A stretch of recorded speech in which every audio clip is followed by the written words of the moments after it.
My name's Angelo, and welcome to We Want Picks. Jakey Boy and I are going to break down the entire UFC 304 fight card, giving you our picks, predictions, bets, and DraftKings plays. But before we do that, let me unveil to you the greatest research tool in the history of this sport. And this is not an exaggeration.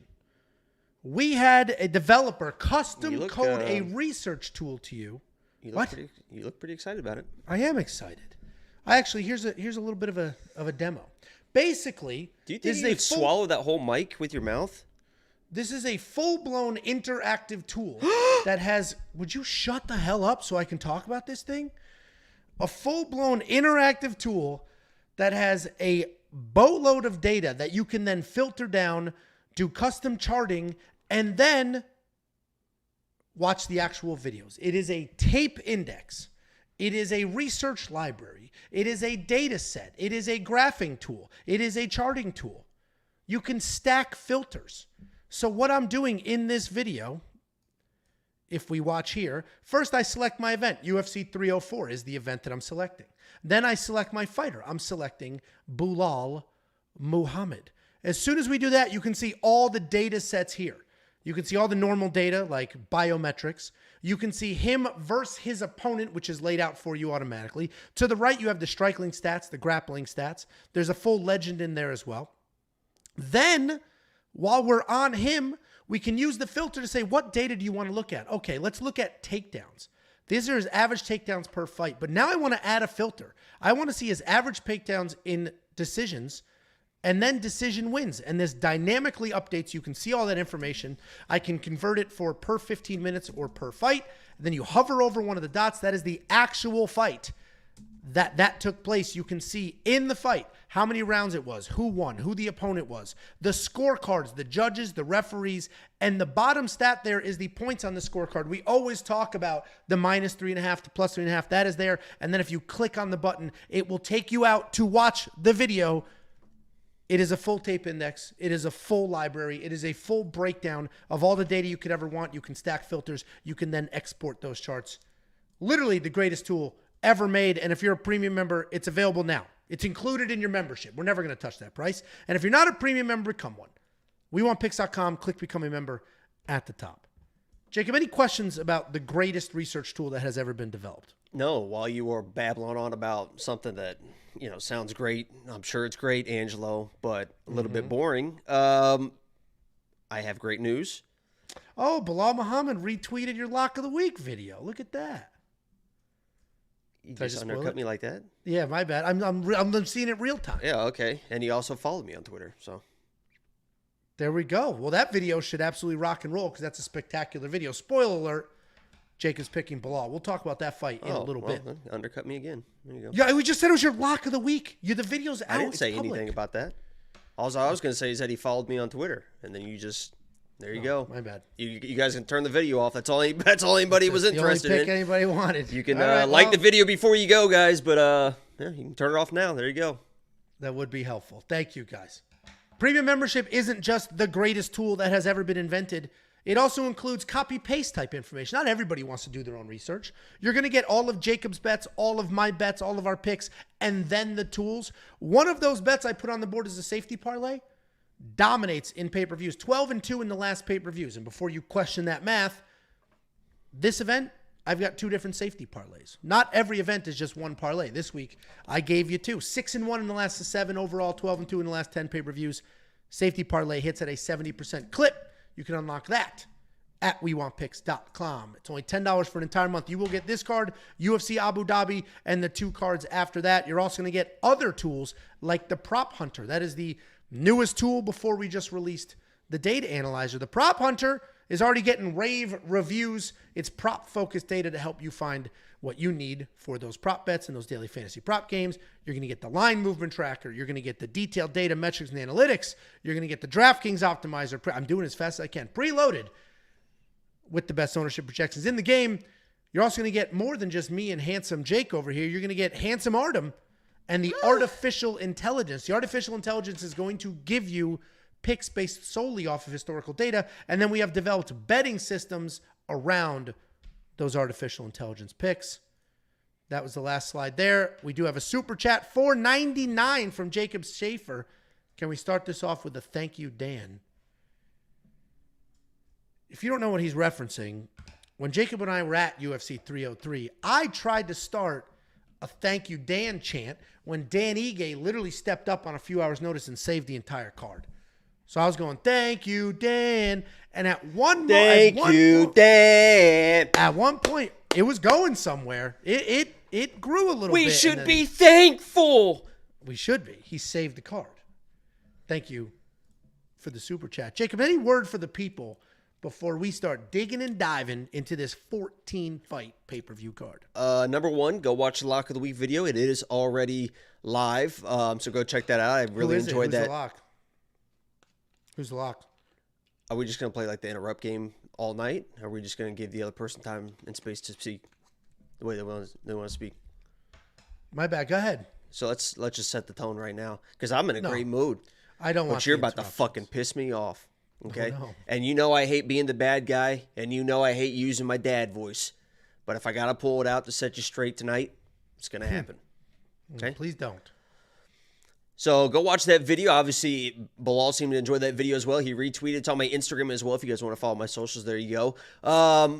Also, I want to thank everyone for the last live stream last Saturday. That was one of the best live streams we have ever had in our lives. Obviously, the Lock of the Week kind of fell by the wayside, but if you stuck around on that main card, I think I won $2,000 on that main card. We went like 5 of 6 in bets. It was absolutely insane. We put $500 on Choi against Algeo. It was just a lot of fun. A lot of donations too. There was a that Russian one or something donated over $1,000. So I think we're going to be live again this Saturday. So check it out. We had a lot of fun. There was almost 1,000 people in there. So if you haven't, we have a lot of fun on there. We try to make a lot of money too. Yeah. Thanks for supporting my man, Jake. Did you want to talk about Thursday as well? I have that in the middle of the show. We'll talk about that in the middle of the show. It's a bang boom. People fast forward through this, baby. I'm on to it. I'm on to it. Let's go ahead and break down this card. UFC 304 is stacked. There are four, not stacked in like, it's not the greatest card of all time, but it is a very good card. This fight's a little stacked. Okay. This fight is... Jacob did his deep dive research. But what I was talking about, there's 14 fights. We haven't had 14 fights on a card in a very, very long time. And we got 2 title fights. And luckily for us, Jacob and I live in America, so we get a normal time zone. Unfortunately, the Europeans stuck watching that shit in the middle of the night, even though it is being live broadcast. You shouldn't have taxed us for that tea. You shouldn't have taxed us for that tea. You're paying for it still today. Basically, I got to the bottom of it. They mostly get those fight cards for free. Or they pay like a $10 a month subscription. It includes all the numbered events. So the UFC is basically like, yeah, we need to sell this to our largest market, which is America. The reason the Abu Dhabi cards and the Saudi Arabia cards are in the middle of the day, that's because those countries foot the bill for all of it, so they don't really care as much about pay-per-views. So there's your little lesson about that.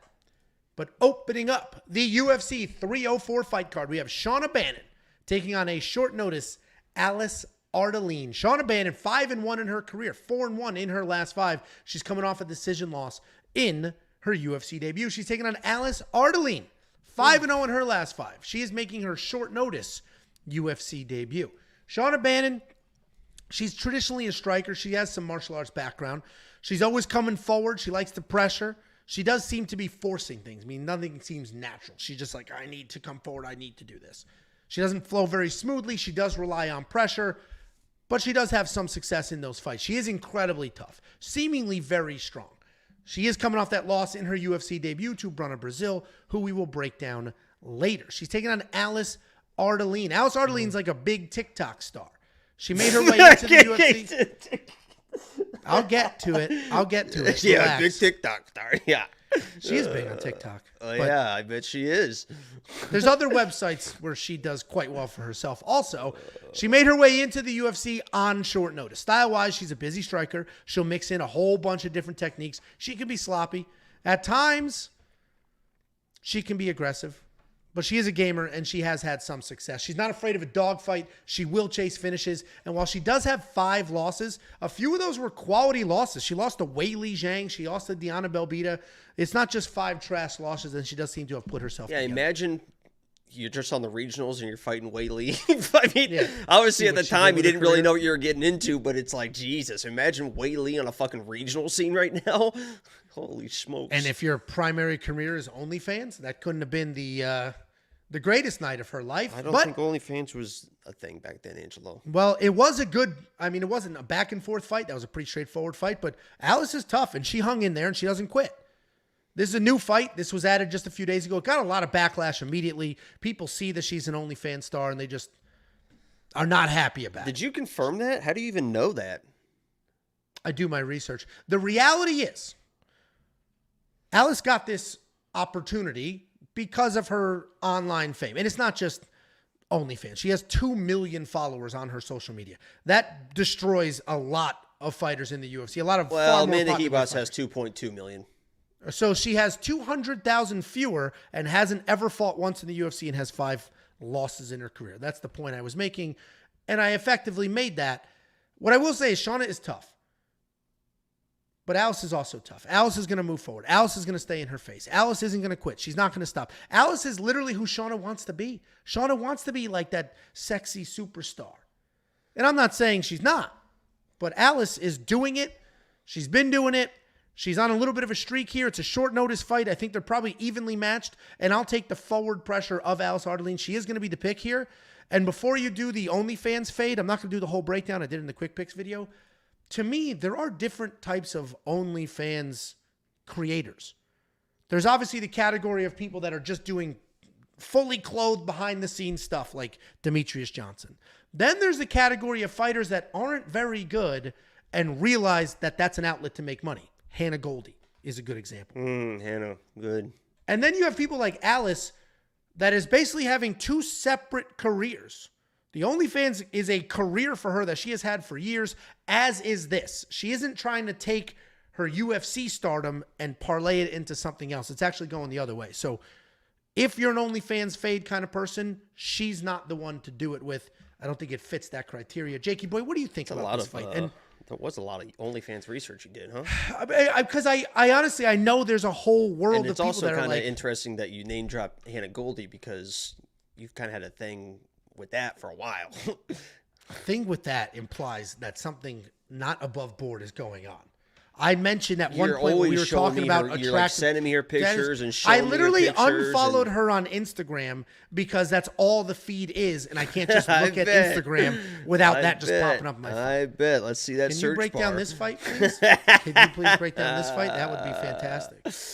Yeah, so I would encourage everybody to... I don't know why Angelo's laughing. Because I know what you're about to say. We should reach out for affiliate money for everybody that we direct to her OnlyFans. Go ahead. I'm not even... I don't know about this guy anymore. I was going to say, I would encourage everybody to go to her Twitter because she has all of her... If you guys want to do research, if you scroll down her Twitter...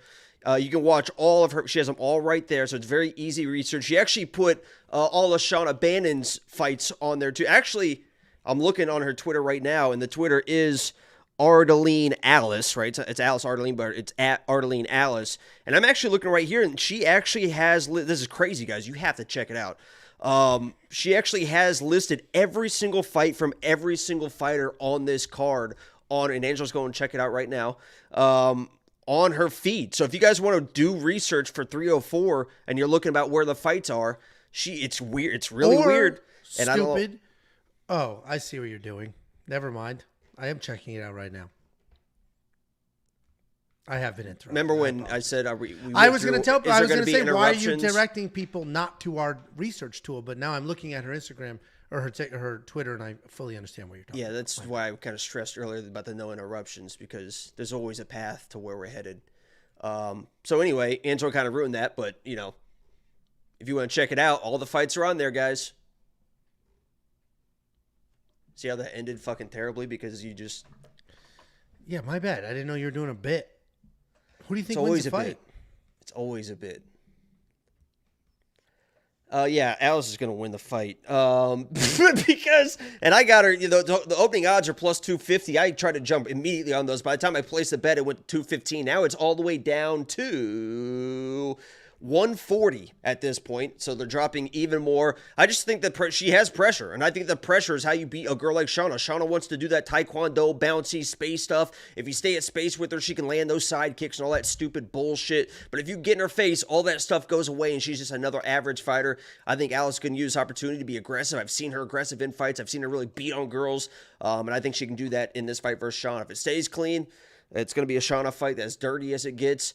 I think it's going to favor Alice. So I'm going Alice here, and I think she's got the assets to do it. I get it. I just think it's a tough back and forth fight. Those plus 3.5 odds probably look pretty good. I think they're going to be tightening, obviously, with her dropping from plus 250 to now plus 140, as Jacob mentioned. We don't have DraftKings pricing yet. This is a relatively new fight, but I was liking Alice as soon as I saw it. But those odds, there are, the UFC's own website still has Shauna's original opponent listed. That's how little the UFC cares about. Somebody showed like a DK ticket that still had whatever her name is listed, and it's not even canceled out yet. It's insane how poorly managed some of these places are. That's why we do use Bet Online. They have the earliest odds and the most accurate odds. Like if there's a last minute scrap, Bet Online will have the odds within hours. I moved odds on Bet Online. You did. Jacob changed the course of the Olympic betting landscape. Well, I wasn't talking about that. I was talking about something relevant to this card. When I bet below Muhammad, he went from plus 200 to plus 199 right after I placed that bet. There you go. So my money's respected there. It is. Well, we don't have DraftKings pricing to talk about, but we do have the latest and greatest, the best research tool of all time that we release for premium members. And if you want to unlock that, you can. WeWantPicks.com. Click Become a Member. It's $10 a month. You're going to get everything you want or need. If you are already premium, you have full access to that tool. You don't need to change a single thing. And you're welcome for keeping the price the same because we're never going to touch it. Mr. Hands said, I told my wife I was doing research, but she does not believe me. Mr. Hands, you got to scroll a while. It's because she's posted a lot since then, because I think she posts them like last week and she posts all the time. So you really got to be scrolling for a while. So if your wife doesn't really believe you, whatever, just tell it's there. I promise. I mean, I'll vouch for you. There you go. We do have a whole bunch of super chats. We got $6.99 Canadian. Shout out to that Russian on Saturday. Can't wait to celebrate with y'all at the party. The Diddy party, yeah. That dude is the one who, you said he super chatted about $1,000 over the course of your live stream. Right. You know what's funny is, and this is how you this is how you troll people. I can't remember what pick it was. I think it might have been the Algeo one. No, it was before that one because I put the money on it anyway. But I can't remember what fight it was, but he was like really trolling the chat, like clown emojis and you're terrible, Jacob, and this and that. So obviously I saw it. So when I won the pick, I can't remember which one it was, I was all over his ass. You know how I get, Angela. I'm like, hey, Russians suck, these, fucking all over him. So he immediately sends $500 and he was like, yeah, nice win or something. He's like, but I'll get the next one. And the funny thing is, because of those donations, I put $500 on Duho Choi to win 1,000. We hit that, and that spurred the entire live stream main card live bet. So, yeah, watch the live stream this Saturday. Hopefully we can do it again. There we go. $9.99 from Dr. Y. Jacob, it's time for a perfect card. You had a couple a little while ago. When was the last time you had a perfect card? You almost had it. Was one of the London cards. Recently? It was actually one of the London cards. I had a perfect card. So, Dr. Y, you might be on to something here, sweetheart. There you go. Then we have $2 or €2. Thank you, Dan. Gobble any harder, Angelo. I mean, what's up with that? Hold on, I gotta let this dog. Do a. Have you ever been around a cock? Okay, and then no, this is real. $4.99. Turkeys. You ever been around turkeys? No, I wanted to go turkey hunting this year, but it's a weird season. If you ever see them in a field and you honk your horn, they'll gobble at you. That's a little fun fact for you. You see a flock of them or whatever, they're a gaggle of turkeys, whatever they're called. A gaggle of geese. If they're just walking in the field, stop your car, roll the windows down, honk at them. Okay, and then we got I'm serious. It really does work. You just honk your horn, they'll go. We got $4.99 from Michael MacArthur. No comment there, but thank you very much, Michael. Genuinely appreciate Thank you, Dan. I'll die on that chant. That was a great chant. I will die on that hill. I was trying to You were give annoying a lot of people. haters, people who hate co-main events, apparently. Sorry the guy saved the co-main for you. What a joke. Thank you, Daniel. Appreciate it. The way Jacob just says that shit with the straight. If that's about the turkey thing, I promise you. There you go. Speaking of a couple turkeys.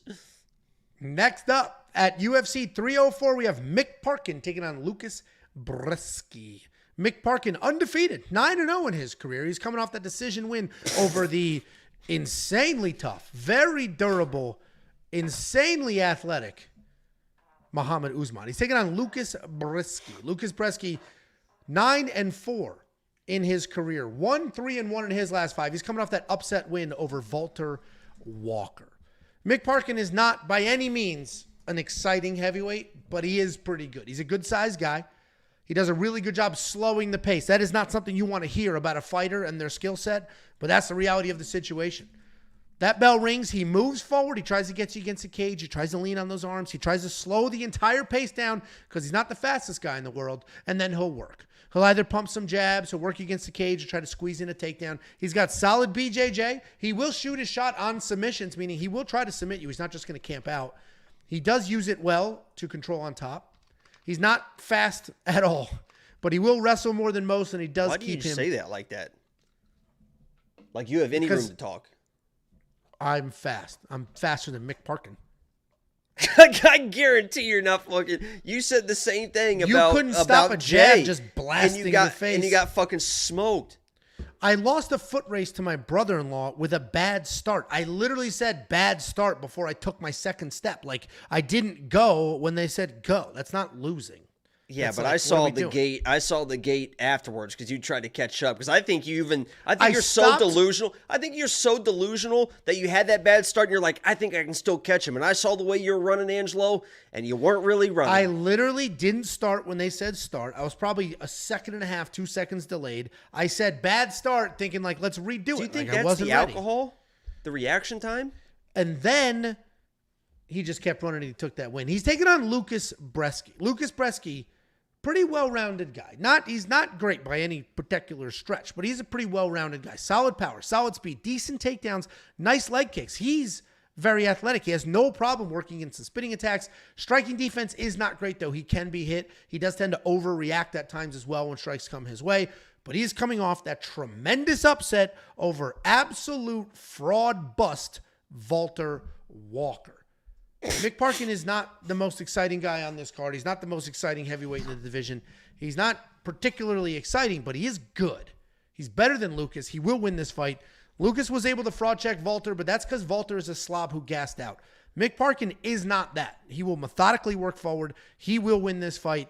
And Mick is surprisingly still affordable at his price point. I imagine he'll be minus 400 come fight night. What do you think, Jakey boy?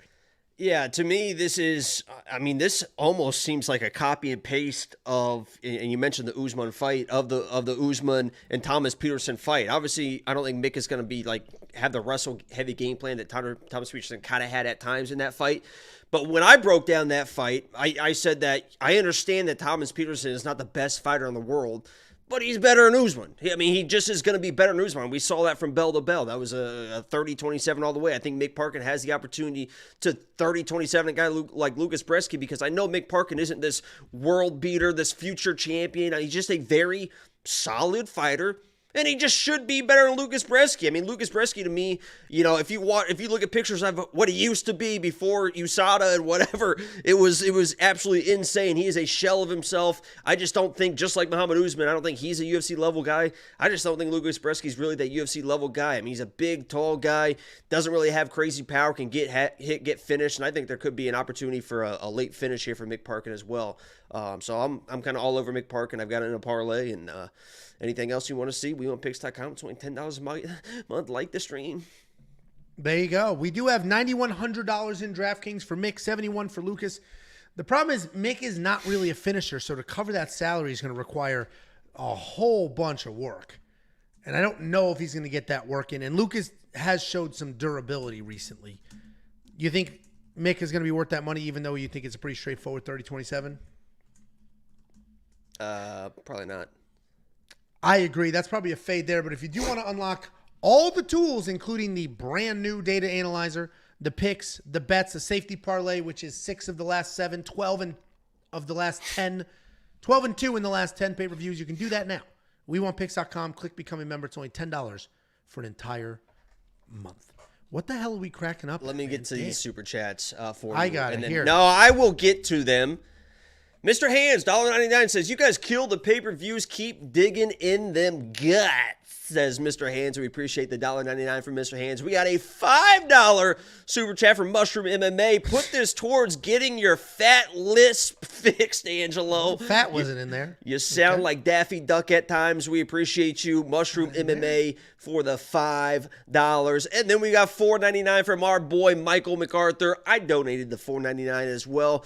I'm y'all's boy that got kicked and choked at 303. Love y'all boys. Michael was hanging out with us at the VIP the entire time at 303. Basically, awesome dude. And we appreciate that. He's donated $10 now, so we appreciate that, my dude Michael. And we also have a nice comment from here's a 2-spot from Zeno Gray. The fuck is up with the new bout order? It's disgusting. Yeah, they keep moving stuff around. I don't know. I think they're trying to get, I think they realize the time is brutal and they're trying to get people in that arena and keep them there.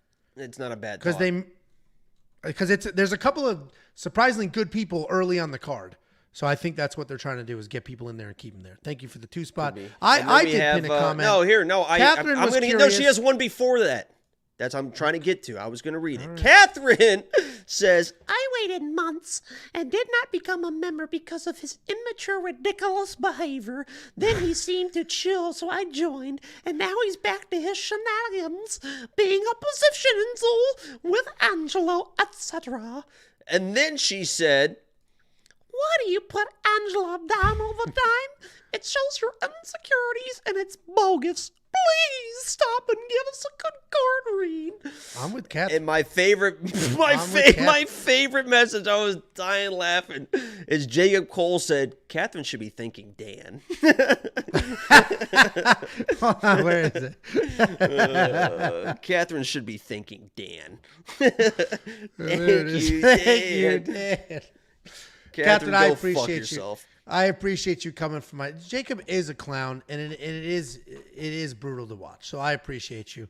Thank you so much.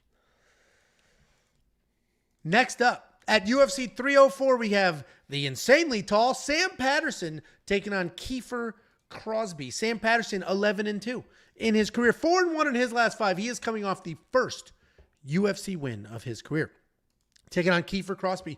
10-4 in his career, 2-3 in his last 5. He's coming off that submission loss in his UFC debut. These are welterweights. These are 170 pounders. For reference, these guys are significantly larger than Jacob, but they're not very large. That's why it's insane. Hold on. Excuse me. Catherine, did you hear that? That you're small? Oh, that I made fun of you? That's why it's particularly crazy that Sam Patterson is 6'4". He's 6'4" at 170 pounds. He does not use that length really well on the feet while striking, but he does use it really well on the ground. On the feet, his boxing is accurate because he is so long. He can generate power, right? The amount of time it takes for those strikes to get there, they can start to get some juice going. His takedown defense does need some work, but as I mentioned, his length is very well used on the ground. He's going to wrap things up, look for those long guy submissions. He is coming off that submission win over Johan Lioness back in January. He's taking on Kiefer Crosbie. Kiefer Crosbie is not particularly technical, but he is aggressive. He comes forward. He lets his hands go. He sets a nice pace early. He will make adjustments mid-fight if he needs to, but he does have a lot of striking experience. But the odd part is with all that professional striking and the striking experience he has, he gets wild. His defense, not really there. He gets hit. His offense is definitely something you need to worry about if you're on the other side. Not a grappler by trade, but he will work in a takedown or two if he needs to.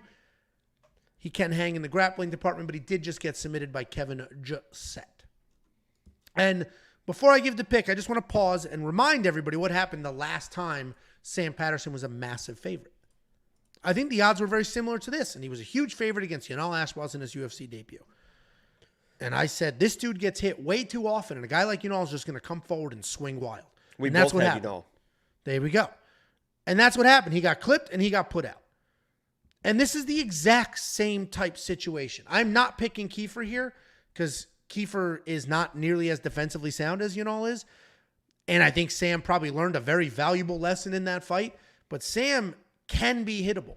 And Kiefer has no hesitations. He will just come forward and bomb away. I'm going to pick Sam Patterson because I think he's the better fighter. And I don't know if Kiefer is going to connect. But you just can't bet on Sam Patterson. We watched him get knocked out against the guy who moved forward and just bombed overhands. And that's exactly what Kiefer's going to do.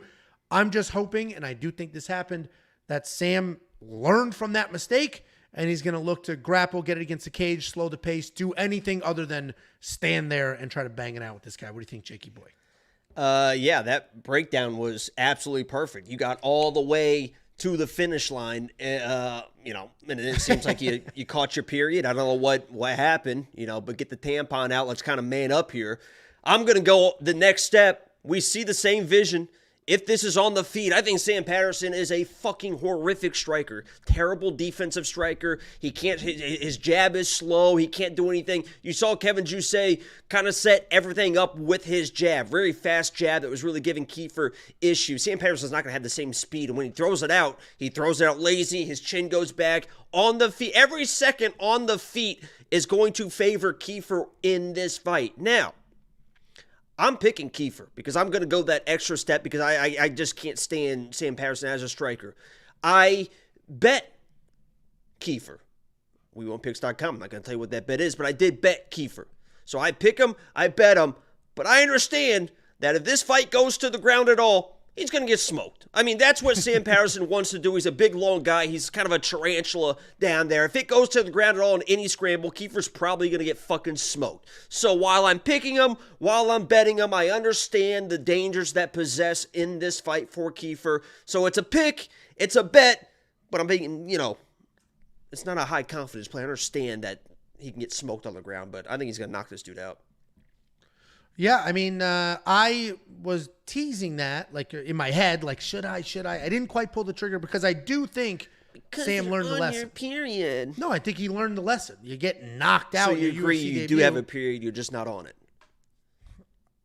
I think you get knocked out in your UFC debut and you learn a lesson or two next time you're fighting a dangerous striker. So I think he'll make the adjustments, but you can't bet on him. Not at those odds. That's just absolutely insane. You going to spend the $6,900 in DraftKings, or you think that's still a little risky yourself? Someone said, I'm surprised Catherine left the chat. This is definitely the most male attention she's gotten in her lifetime. See, no, we're not going to do toxic chat. That's not what we're going to do. You are welcome here, Catherine. And I appreciate you sticking up for me. He is an insecure little man.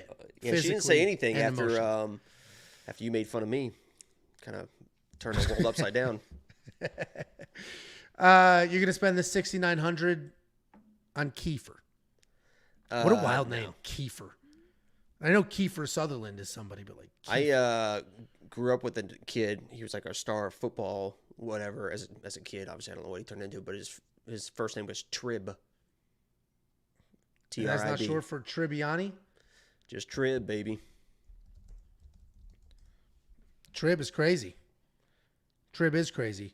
What else is crazy is some of these people are onto something. Next time Jacob runs his mouth, just show him the belt. The belt he's referring to is Jacob and I fist fought, and I beat him up, and I won the belt that was donated by Dr. Y. And Jacob just has a short memory. He continues to forget what happened to him that literally, day. Everyone in the chat that watched that fight. Had you ever bled in your entire life Why before won't you that let me fight? ask the question? Because you're scared of what they're going to say.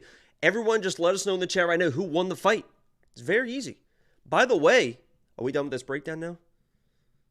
Become a premium member. WeWantPicks.com. Click Become a Member at the top. It's only $10. You will unlock the greatest tool that has ever been released in this sport. Go ahead. You like how I did that for you, too. Thank you so much. We should do something at Charles Johnson's event.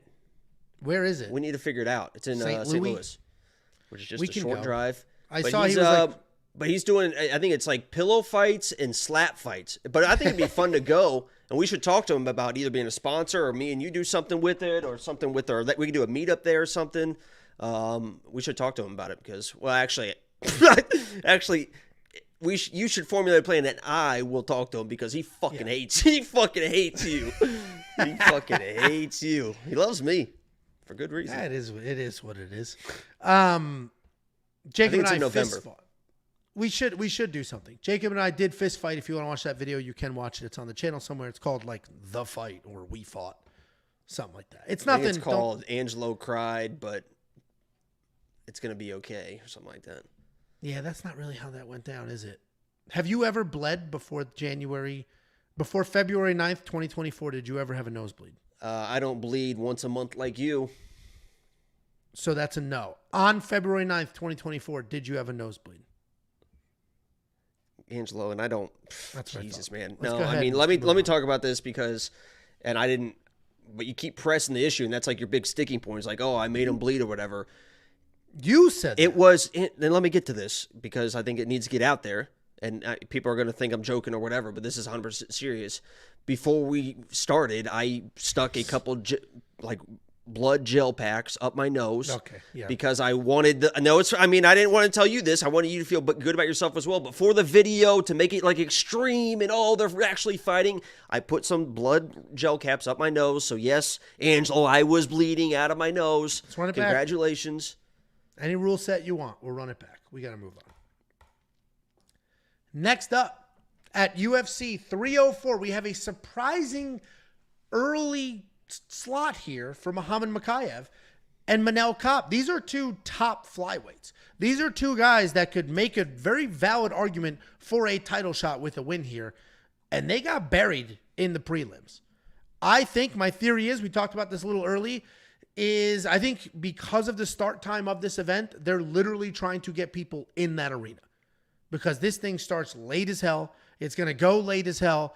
And they don't want an empty, quiet, weirdo arena until the main card when people are literally waking up to go over there. So I do think that's why they have this here. But either way, we have basically a number one contender fight, right? Can you think of two other guys that would be in a number one contender fight at this weight class? Tatsuro Taira, but not really. Charles Johnson should be in one.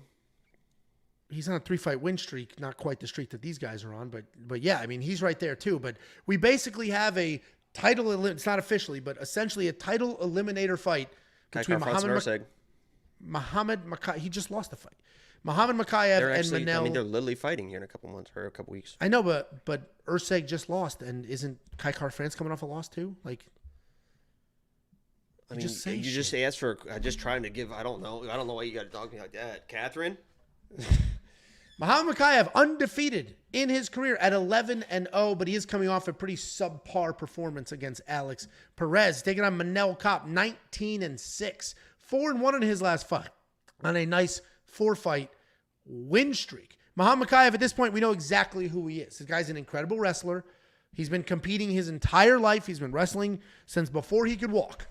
He has 7 fights in the UFC with 28 takedowns. Striking is not great. Neither is his control. That's why he has so many freaking takedowns. But his wrestling is nonstop. So is the pace. He is coming off that decision win over Alex Perez where he went 3 for 20 in takedowns. His striking looked pretty atrocious, but he did say that he had a staph infection, which in theory, if it's true, would have affected his performance. He's taking on Manel Kape. This guy's a fast, explosive striker. He has no issues chasing a knockout. He is a southpaw. He's got good pressure. He'll bounce in and out of that range really well. Decent wrestler. Nowhere near Mokaev's level, but a decent wrestler in his own right, and he uses it when he needs to. He will control that distance. He will close that distance, and he will try to put your lights out. Really fun guy to watch. Sometimes having a little too much fun. Takes a couple of chances, and he's coming off that fight of the night win over Felipe Dos Santos. If you believe... Thank you, Catherine. If you believe that Muhammad Mokaev had a staph infection in his last fight, and that's why he gassed, I think he's an easy pick here. I think he's an easy pick because that was the only bad performance of his career. But if you think he got a little bit exposed because he fought somebody who wasn't afraid to be there, he fought somebody who could defend some takedowns, and so we saw a little more of his striking than we normally see, which wasn't good. His cardio didn't hold up. Then you got to worry here because Manel Kape's going to be the best striker that Muhammad Mokaev has fought, period. And if Manel Kape can defend a few of those takedowns, certainly early, he can have a ton of success here. I am going to pick Mokaev, but I think the opening odds of the dead even are a little better than they are now. I think this is a very, very close fight. Obviously, we got striker versus grappler, but I think Manel Kape's definitely the more well-rounded fighter because the little bit of striking we saw in that Alex Perez fight from Muhammad Mokaev was not good. He is going to be the pick. I think all in on the wrestling is going to be the difference here, but what do you think, Jakey Bombalotes? Yeah, I went back and forth on this fight. I mean, even people in Discord, this was the last one I left blank for the website because I just wanted to make sure that I really understood what was going on in this fight because I was so off put by Mokaev in that last fight. I've already kind of been fading off the Mokaev train because if you look at him from his UFC debut till right now, he's the same fighter. And that's fine, right? When you're coming through the rankings or whatever, you can just start smoking people. You got to unhide that guy. You timed him out. He was making fun of somebody else that said it. He was Hispanic. Somebody else said it earlier. But he's the exact same fighter as he is today that he was at the start of his UFC career. And that's fine because you can smoke the regional guys. But once you get up to this level, you have to start evolving, especially at this age. You should be improving so fast. You look at a guy like Tatsuro.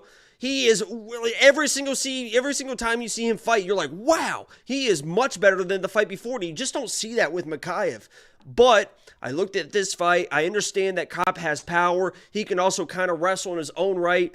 But he's just so low volume. And the fact that he tries to throw that big power, if you watch that fight versus Alex Perez, Mokaev did such a good job at timing his entries. Now, he wasn't able to get to the takedowns he usually does get to, but Alex Perez is a really, really high-level wrestler, too. He was expecting the takedowns. He did a really good job defending, but the timing of the takedowns was still there for Mokaev. He just wasn't able to get them. So with the same timing against a guy like Kape who's probably going to load up a little bit, I think he can get those takedowns against Kape and really wear this guy down, and he won't get quite as worn down as he was when all those shots were getting stuffed. Because if he's on your back, he can do that all day. It's just getting to those positions. So I looked at it. I double looked at it. I feel pretty good about Mokaev. Obviously, if he fucks around on the feet, he could get knocked out because he's not really good in the striking at all. But he should be able to get the takedowns and win. Yeah, I mean, I went back and forth quite a bit. There's two fights in this card I went back and forth with. This one and then the CLD fight that we'll break down later. The striking that we saw from him was so bad. It was so bad. Yeah, he hasn't gotten any better. He thinks, and the issue is he thinks it's getting better. Like, I'm sure when he's in the gym or whatever, he's like, oh, I'm getting fast or whatever. And that's going to catch up to you. I mean, I said that last week in that Cody Durden fight. As we were watching it live on a live stream, I said, I'm glad that he's having all the success he's having on the feet because eventually he's going to get caught because he's not as good. And I said that all week. I said he thinks he's better on the striker than he is. And I say eventually he's going to get caught. And that could happen with Mokaev here, but I hope not. I think he's going to be my pick. Yeah, he's going to be my pick too. And somebody commented, like, I agree with you. He's not evolving. But at this point, he's undefeated. He could be the next Khabib.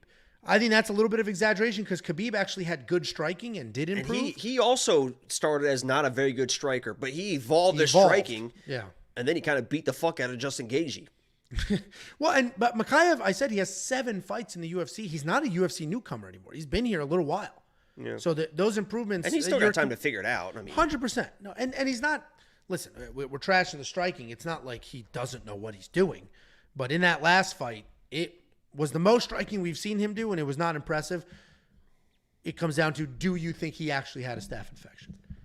He probably did, but that wasn't an excuse that came out until like 4 days later when he saw that even if he didn't, like, you're going to get tired chasing takedowns as much as he does, and against somebody that's so defensively sound that makes you work like an Alex Perez. So even if he didn't, it's like, that just happens sometimes when you're working hard, you know?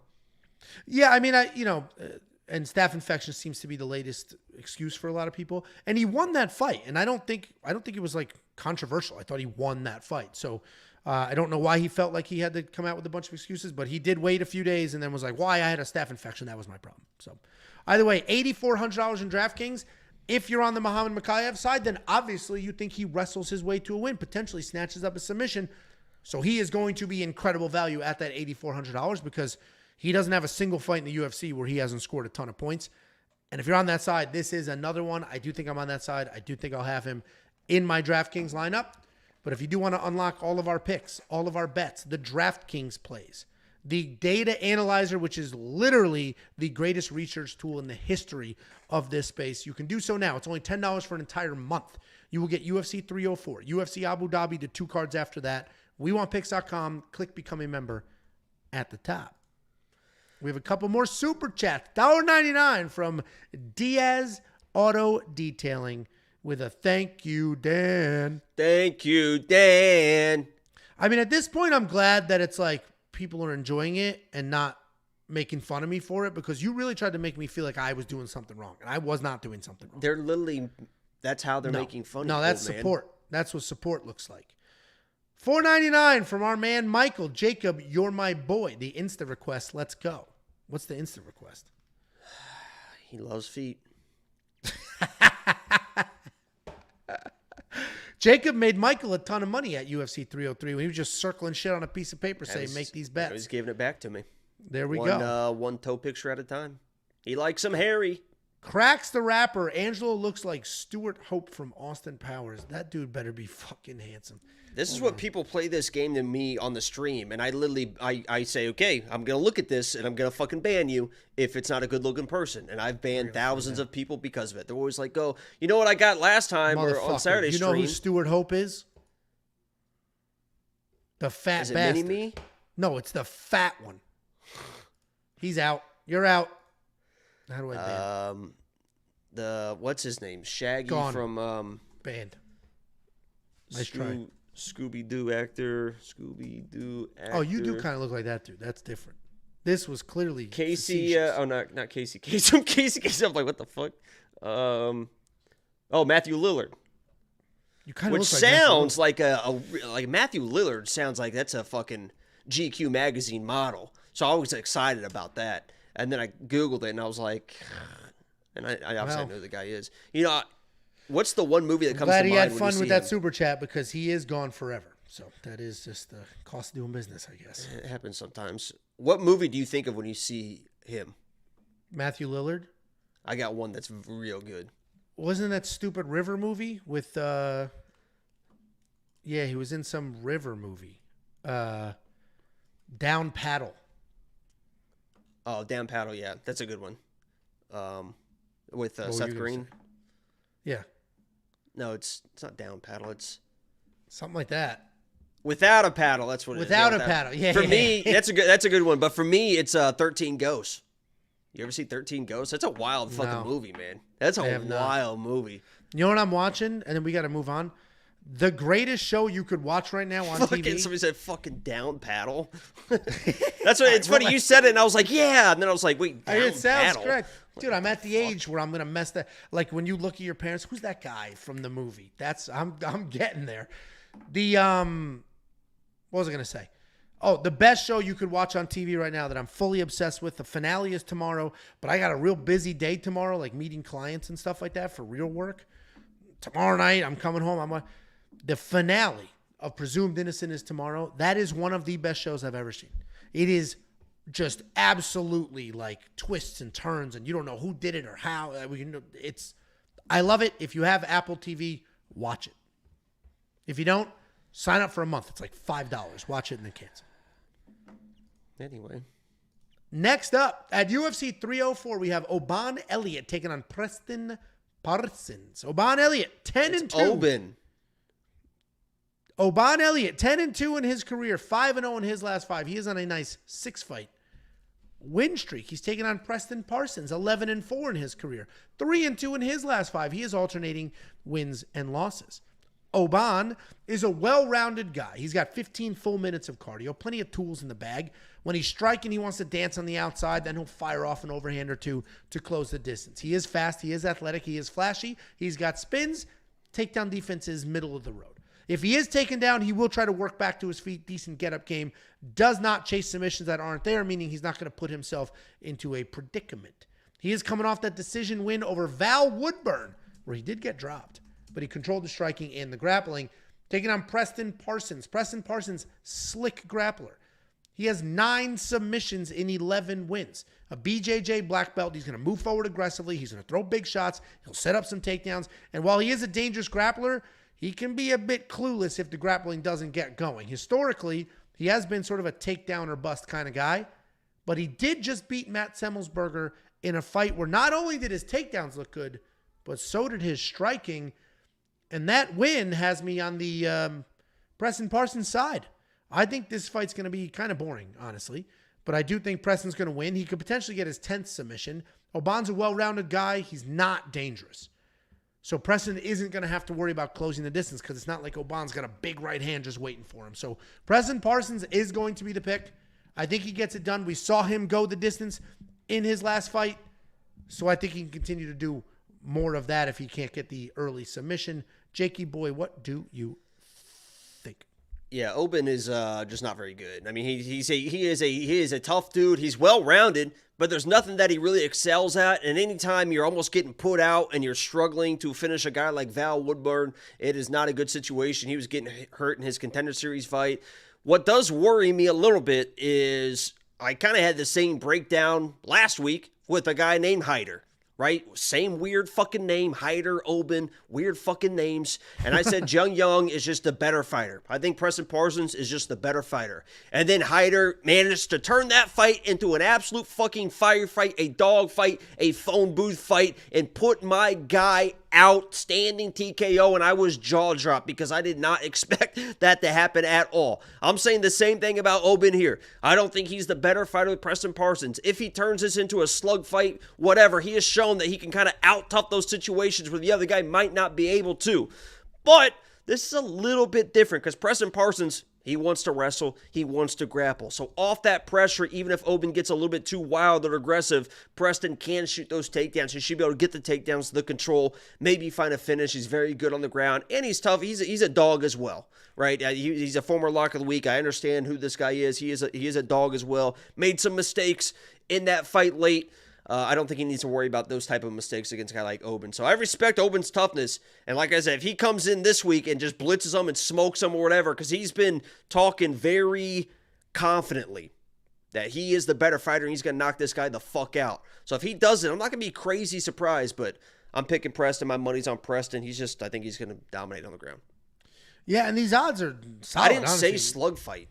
Yeah, people think Big Ange getting I it did going. not say. We did give Angelo credit for the slug on the live stream. People started typing in the chat. It's actually kind of funny, and then I acknowledged it, and we all agreed that the Kanan Kurt Holloway fight was the first ever slug fight. That thing was sloppy. It was back and forth. It was a crazy fight. They looked like some slugs on the ground at time, and somebody was like, "Slug fight?" ? And I was like, "Yes, this is a slug fight." So See? we actually. Angelo tried, but me, and you guys turned it into No, war. no, We stole the copyright from him. We own Stolen it valor. now. And if We you're stole new the here, word from you. If you're new, if you're new We here, took it back. and you don't know what's going on, I say slug fight. And I said it in a couple of my quick picks. I said it, and people slaughtered me. That's not. But a it word. wasn't You're a an word idiot. yet. Nobody says that. It Yeah, was. nobody a word. said it yet. Nobody had ever said it until I said it. I said it, and then they said it to you. Yeah, and but then I you said repeated it in context, and I gave it a Yeah. definition. I said, this is bad. what it is. So it's our word now. Chat, you can use it whenever you want. It's You have the our slug word. fight pass. I can use it. Angelo is not allowed to say it. And the funniest part is I've always been saying it is a word. I'm not saying I invented a word. I have been saying slug fight my whole life, and people were like, "That's not a word. You're an idiot." I'm like, "Of course it's a word. People say that." And then now you're trying to don't like you pretend it's using a that new word. word. What a wild twist. That's the S word for you from now on. What's the S word? Oh, slug fight. Whoa, Chad, how do we feel about him using our word?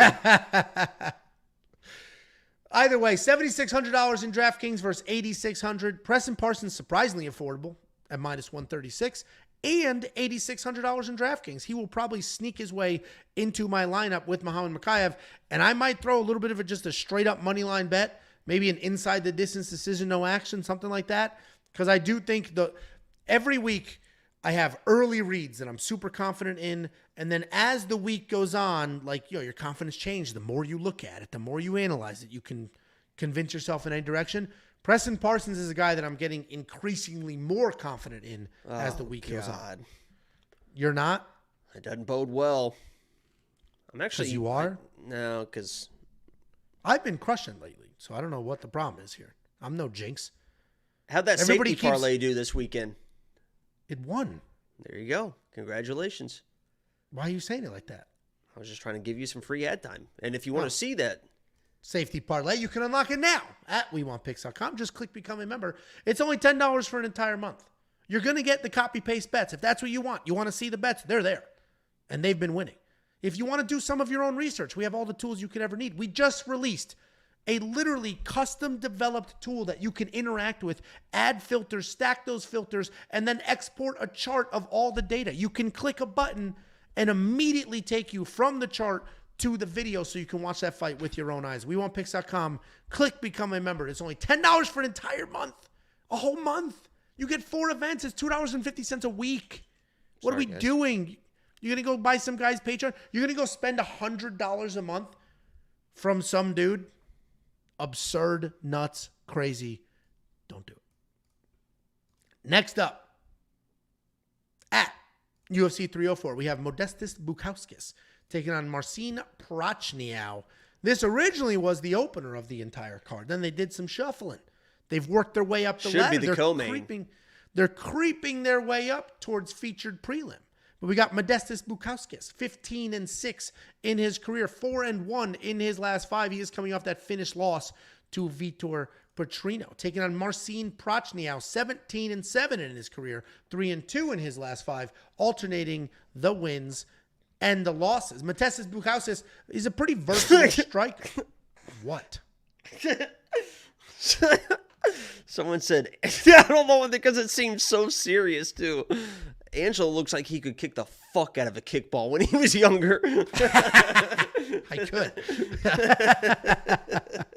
That is a very random thing to say.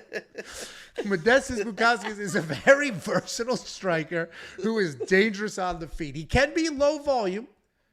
That's why he's got that negative striking differential, but he has all the tools. He can be successful at this level. He got a 71% takedown defense, but he did just get taken down and then finished inside of 2 rounds by the physical specimen, Vitor Prachnio. He's taking on Marcin Prachnio.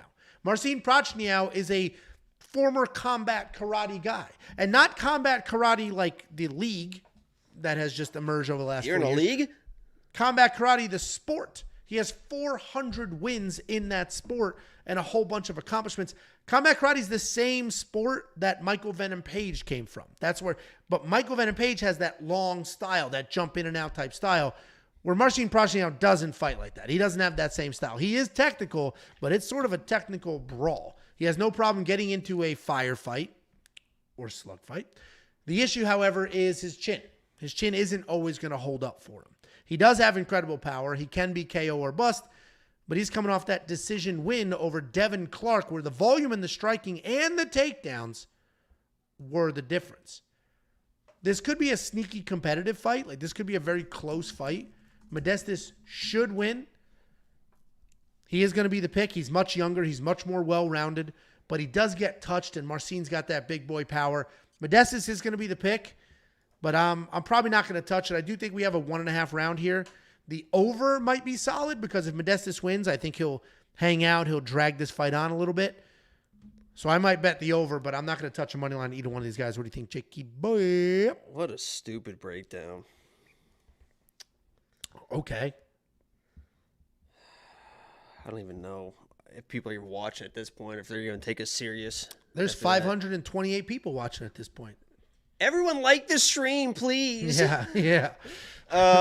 Listen, Angelo, and obviously you try your best with some of these breakdowns, and on the bigger fights, I kind of let stuff pass because I don't want to trash you too much if I'm, kind of breaking your fight down or your breakdown time after time. It's going to be a little bit embarrassing for you, but I'm going to take this opportunity here to say that I think this is the fight that we're going to bet on. I like Marcin Prachnio. It's just going to come down to a volume thing, right? Obviously, both these guys have been knocked out. They both been chin. Modestas a little bit, sooner, a little bit not a while ago, than Marcin. And Marcin's been looking good. It comes down to the volume and that karate style. I think everyone struggles in the beginning with that karate style. It just takes you, even when you're sparring against whatever, when you get in there, it's like, wait a second here. I think Modestas is the more technical striker, But I think he's going to drop the first round because he's going to struggle with that style, lose to the volume Marcin, and I don't think he's got the volume to catch back up. Once Marcin kind of gets in that flow state against somebody that doesn't really put the pressure on him, that doesn't really wrestle him, because I think Modestas, that's what he does. He kind of hangs back. He's a more technical guy. He wants to counter-strike, but the volume's going to be too much. I don't think Marcin's going to put himself in danger. Marcin is a guy that against dangerous guy, he fought William Knight, right? And he just kind of, he's pointing and he's moving and he's kind of in and out. If he does that, I think there's a chance where Marcin Prachnio could 30-27 this guy randomly. I know he's the dog. I'm telling you guys right now that if it wasn't my lock of the week that's coming up, it probably was going to be Marcin Prachnio. I like him in this fight, and if Angelo likes Modestas Bukauskas that much, he can bet on his ass, whatever amount you want. Yeah, I just said I'm not betting this fight. I said I'll do the over 1.5, and I'm not going to bet a money line here. That's stupid. Didn't think so. Yeah, correct, because I said it with my Didn't mouth. think so, little bitch boy. Say what you want. I will, because you're dominated my picks. You're not going to do anything about it. I can sit here and say anything I want, Angelo. What the fuck are you going to do? Huh? It is crazy how quickly the energy... Like, when those few weeks following February 9th... Oh, when I was still recovering from COVID? Recovering from the beating, you were nicer. A little more timid. Can I tell you something that I haven't told you at this point? Perk up. That you're going to enjoy this one. I bet. And you're probably going to... No, this is actually serious. You're probably going to hold it against me. But I'm transparent. I'm honest. I always have been. Mm-hmm. For like 3, 4, 5, 6, maybe even 7, 8 into 9 weeks after that. Dude, my neck hurts so bad. Dude, I didn't say anything. Dude, there was a moment. It literally was like 6 or 7 weeks in where I was like, "Is this gonna be my life forever?" Dude, it was so tight because I literally just ate jabs for 25 minutes. Just boom, boom, boom, boom, boom. Dude, it hurt so fucking bad for so long. I was like, "Oh no, my life is gonna be just a stiff neck forever." But there you go. So there you go. Yeah, just good. Kidding. That's what you get. That's what you get. Anyway, we got a 20 spot from Sons. Hold on. We gotta wrap this up. Chaos. $7,700 in DraftKings. You spending that on your boy Marcin? Oh, I thought we were already done. We were not. I might, man. I think he's got an opportunity for a finish, and I think he can really lay the volume on in this fight. I think he would get a sneaky play. Yeah, I mean, I'm not going to put Modestas in my lineup. At $8,400, we just had a better fight that we broke down. At $8,300, I believe, we had a better fight that we broke down. Like, there are more affordable price points in that range. I'm not going to spend the $85 on Modestas, but if you do want to check out the full DraftKings slate, all the picks, the bets, the safety parlay, the greatest tool in the history of tools, the data analyzer, all of that's available right now, just $10 for an entire month. The data analyzer has future events in it. It's all the way out. Every card, every fight, all the way out till September 7th. So if you like to get ahead of fights, that's the place to do it. WeWantPicks.com. Click Become a Member. We have a $20 super chat from Sons of Chaos. Boys, Sons of Chaos. Are you stupid? What is your deal? Sansoft, there's not a space is my deal. I read words phonetically. Sansoft Chaos with the 20 spot said, "Boys, just a small thank you for your hard work. I had a very profitable card last weekend thanks to We Want Picks. And expecting a bigger weekend this weekend. Love this week's lock of the week and both safety parlays." There are 2 safety parlays. Thank you very much, Sansoft. Very appreciated. Next up. Boa noite. And, Catherine said that. What the fuck? Why are you speaking in Portuguese? I don't know, Catherine. I saw it in the chat, but I didn't realize it was from fucking Catherine. By the way, happy birthday, Joel S. Everyone wish happy birthday to Joel S. He is 50 years old today, which Angelo just turned 50 a few weeks ago. I'm not 50. The Prophet donated $20. He said, "Angelo, always consistent. Big muscle." Ooh, shit. Nice. Look at that. Big muscle emoji. Safety parlay going to crush this week. This guy, the Prophet, is such a dude. She's in the Discord, always saying I texted you shit. about the dog cone. It's in the hall closet, probably on the floor. Who the fuck are you talking to? Tiffany doesn't want to be on camera, so she's like... Did she walk in the room? No, she's leaning on the side, tapping on the glass and leaning on the side. Shake a leg, woman. The neighbors need Joey's dog cone, and she couldn't find it. I mean, text me. I'm working. I'm working here. Next up, You need to get your bitch in line. I will tell her you said that. Don't.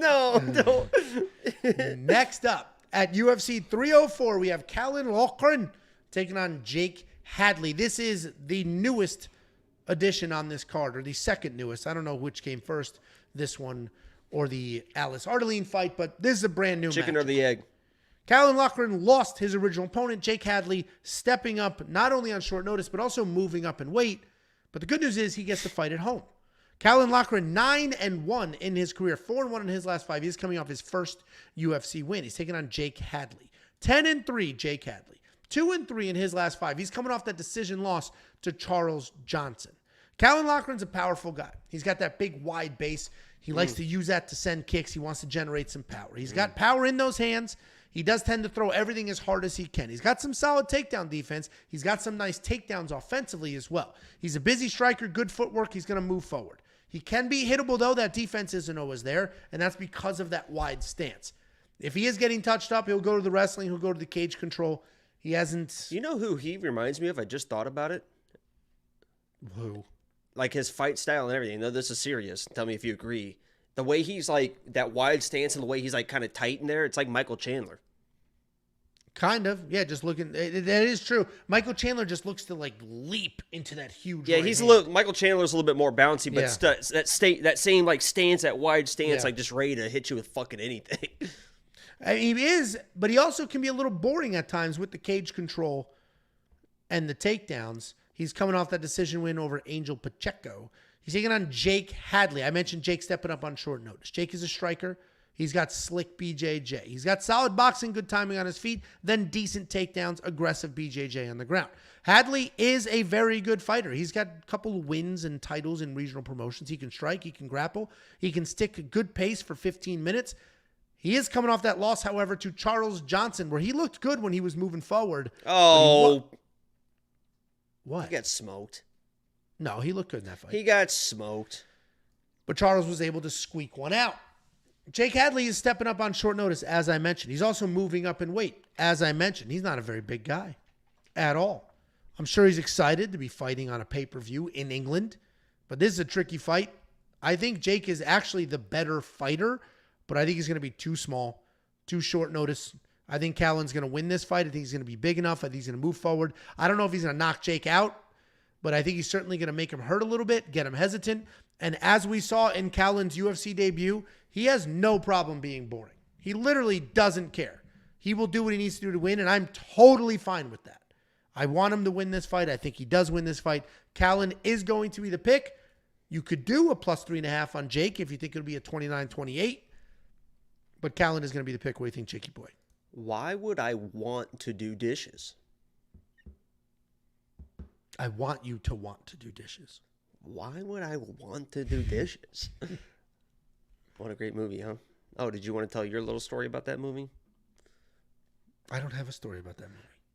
About how NCAA, because he's playing the video game or whatever, because NCAA's out that or video whatever. clip? Yeah.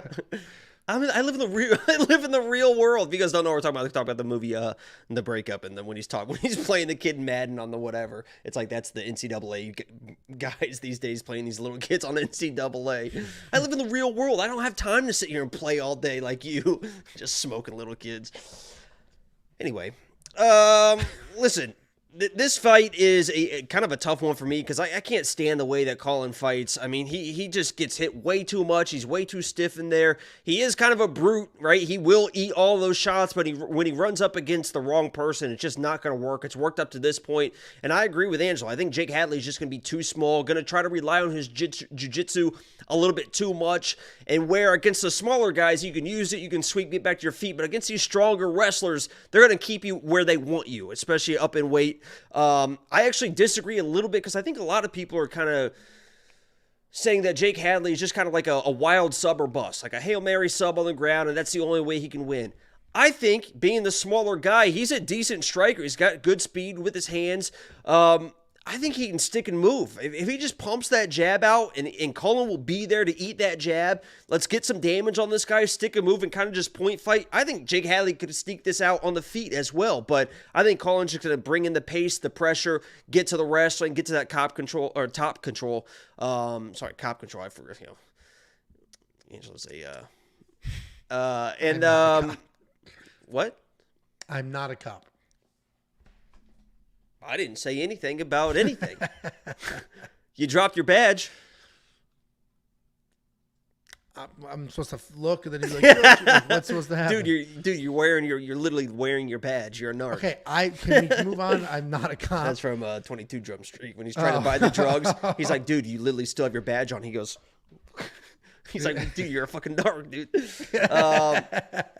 But I'm going Caolan here. I think he does kind of maul Jake Hadley, but I played Caolan, but not in a different way. I don't want to play him. I don't want to pay minus 200 for this guy. I don't think he's that good. So I played him in a different way. And you can go to WeWantPicks.com and sign up if you want to see that play. There you go. We don't have DraftKings pricing yet because it is the newest addition to this card. You can get some better odds if you want to go over to Bet Openly. That's peer-to-peer betting, not a sports book. So you get a little bit of a discount there. But both of us pick Caolan Loughran. I think I'm a little more confident in him than Jakey Boy is. And if you do want to check out all the bets, I also have some bets going on this card. You can do so now. WeWantPicks.com. Click Become a Member at the top. It's only $10 for an entire month. And we just added a brand new tool that not only includes graphs, charts, interactive data, but also a full fight catalog, a tape study, if you will, a tape index. Everything you want or need heading into a fight week. $10 super chat. Din Daddy. Oh, let me handle this. There's some words you don't know. Thank you for the astute analysis, especially Angelo's early breakdowns. I've gotten plus money on favorites from that. I finished up 6 units last week and number 1 on Tapology with your help. That's Dean Daddy with the $9.99, and we appreciate all the donations we received tonight. I wonder at the end of the night who's going to be that top dono. Thank you for the 10 spot. Last week I was on a whole bunch of underdogs and they did well. I got that Trey Ogden. I got Luana Carolina nice and early. I'm not usually the underdog guy, but for some reason I went crazy with them last week. Cool, man. Next up, at UFC 304, we have local favorite Molly McCann taking on Bruna, Brasil. Molly McCann, 14-6 in her career, 3-2 in her last 5. She is coming on off of that bounce-back win over Diana Belbita. Taking on Bruna Silva. 9-4 in her career. 3-2 in her last 5. Coming off that decision loss to Loma Lukabunmi. Molly McCann's a fun fighter. She's going to move forward. She's going to stay aggressive. What did you say? Molly McCann's a fun fighter. You don't think she's fun to watch? She's going to move forward. Be an aggressive striker. She will fight dirty in the pocket. She doesn't have a ton of power, but she does have a handful of spinning back elbow knockouts. And she is going to prefer to bang it out, but she does have some decent takedowns. They gave her a BJJ brown belt, and she's coming off that submission win over Diana Belbita, where she had a takedown and then a very quick armbar. She's taking on Bruna Brasil. Bruna Brasil is a solid striker, incredible power. Very creative on her feet. She'll throw everything from Superman punches to spinning back kicks. She's going to march forward, throw an entire arsenal at whoever's standing on the other side of that cage. She has some takedowns as well, but they're not very good. They're those BJJ takedowns. Like, oh, let me grab the hip and then try to trip over the leg. Who's hips are we grabbing here?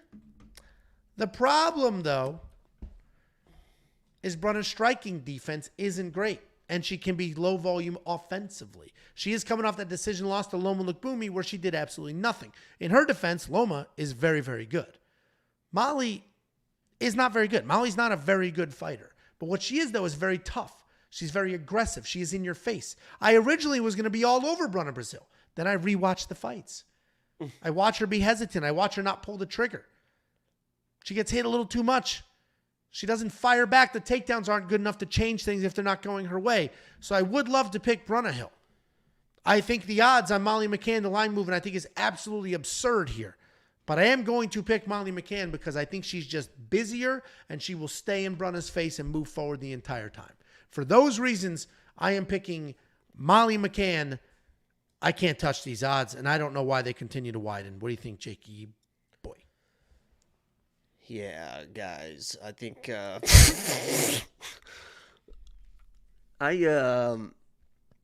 think my pick's pretty obvious here. We have I'll say it, Angela. I'm not scared. We have a beautiful English woman in Molly McCann or Scott or Irish. Scott, what are they? Irish? I don't know. Yeah, Irish. She's not Irish. And Molly McCann. We have another beautiful Brazilian woman in Bruna, Brazil, whose last name happens to be Brazil as well. And I'll be honest with you guys, it was the struggle I had, Angelo, in not picking Bruna, Brazil as lock of the week was something that it took years off my life. It took all weekend. It took a lot of sedatives. It took a lot of pipe cleaning. It took a whole lot of everything to not make Bruna, Brazil my lock of the week. I went back, I rewatched the fights, and I was like, damn, I just cannot do it. But I think this fight bodes well for a girl like Bruna, especially with these odds. These odds are absolutely insane to me. The reason I like Bruna in this fight is because Molly is going to be in her face. What was that noise? I just like to add ad-libs. Just like Jeezy. He adds ad-libs all the time. Young Jeezy, are you familiar? Oh, I thought you were saying Yeezy, but like an idiot. He adds ad-libs all the time to all this. I just add a little ad-lib, a little something. Okay. Yeah, something more for the throat people. Noises. That's what people want that for sure. Molly McCann's going to have the pressure. She's going to come in crazy like a little cannonball. And that's the type of fighter that Bruna wants. She likes those step-back shots. She fights like a Shauna O'Malley. Now, she is not Shauna O'Malley. She doesn't fight that well, but she likes those step off, the counters, the angle changes, and I believe that she is going to use her offensive wrestling as well on a girl like Molly. She's shown off in her camps. If you watch her Instagrams, which I watch her Instagrams every day, every single day, all those stories, deep dive research, it looks like she's really focusing on the offensive wrestling. She is at Fighting Nerds. She's been there for quite a while, a few years now. She is one of those anchors at that camp. She is improving. You can tell she's improving. She works hard. I promise you she works hard. I am going Bruna, Brazil because I think the counter-striking is going to be there. The offensive wrestling is going to be there. And even at plus 250, I'll take my chances on a close fight, which I think it's going to be either way. But you know I'm taking, come on, you know I'm taking the beautiful Brazilian. There's no doubt about it. I mean, what's the plus 3.5 on this? Those are probably I don't know, decent odds. Angelo. Let me pull it up for She's you. plus 295. She's not even plus 250. Plus 295. Plus 140. It's still plus money, and if you don't know what the plus 3.5 means, you're basically buying points on the judge's scorecard. So if Bruna Brazil loses at 29-28 or does better, you hit that bet. If you think she can steal around, that's the way to go. Do you know how Molly McCann got her meatball name? Just eating meatballs. Say that again. Eating meatballs? Apparently she just used to work at Subway. So, but they don't have, I mean, she's just making meatball heroes all day? Heroes People at like Subway, those. Angelo? They're called sandwiches. They're called sandwiches. Remember? Sandwich. Sandwiches. Hey, you know what I had? Hey, Jimmy John's. Jimmy John's is good. Never had it? It's good. I'm trying to think. Are they cooked? It's not Jersey Mike's, but it's good. They cooked? Toasted? If you want, no, there might be some on the menu. I didn't do Like, toasted ones. I'm telling you, Well, one then- sandwich I keep Then getting go to over and Firehouse over. and let them microwave that shit. I hate that, and I hate Witch. Microwave that shit. It's steamed buns, and it's fantastic. I was about to say, one of the things I've been getting like crazy lately at Firehouse is the chicken breast. I add bacon. I don't put any sauces on it, and when I get home, I dip it in ranch. It's just bacon, provolone, chicken, lettuce. Dip it in some ranch. Fucking good, man. They got good chicken. Firehouse is shit. I don't like toast. I don't like hard bread. I get it, but it's not hard bread at Jimmy John's. It's not toasted. It's just a cold sandwich. I like cold sandwiches. But cool. Listen, here's my bread. Back in the day, Subway used to have the fucking best bread right out of the thing. Boom, It's still soft good, as isn't shit. It's always just kind of crusty.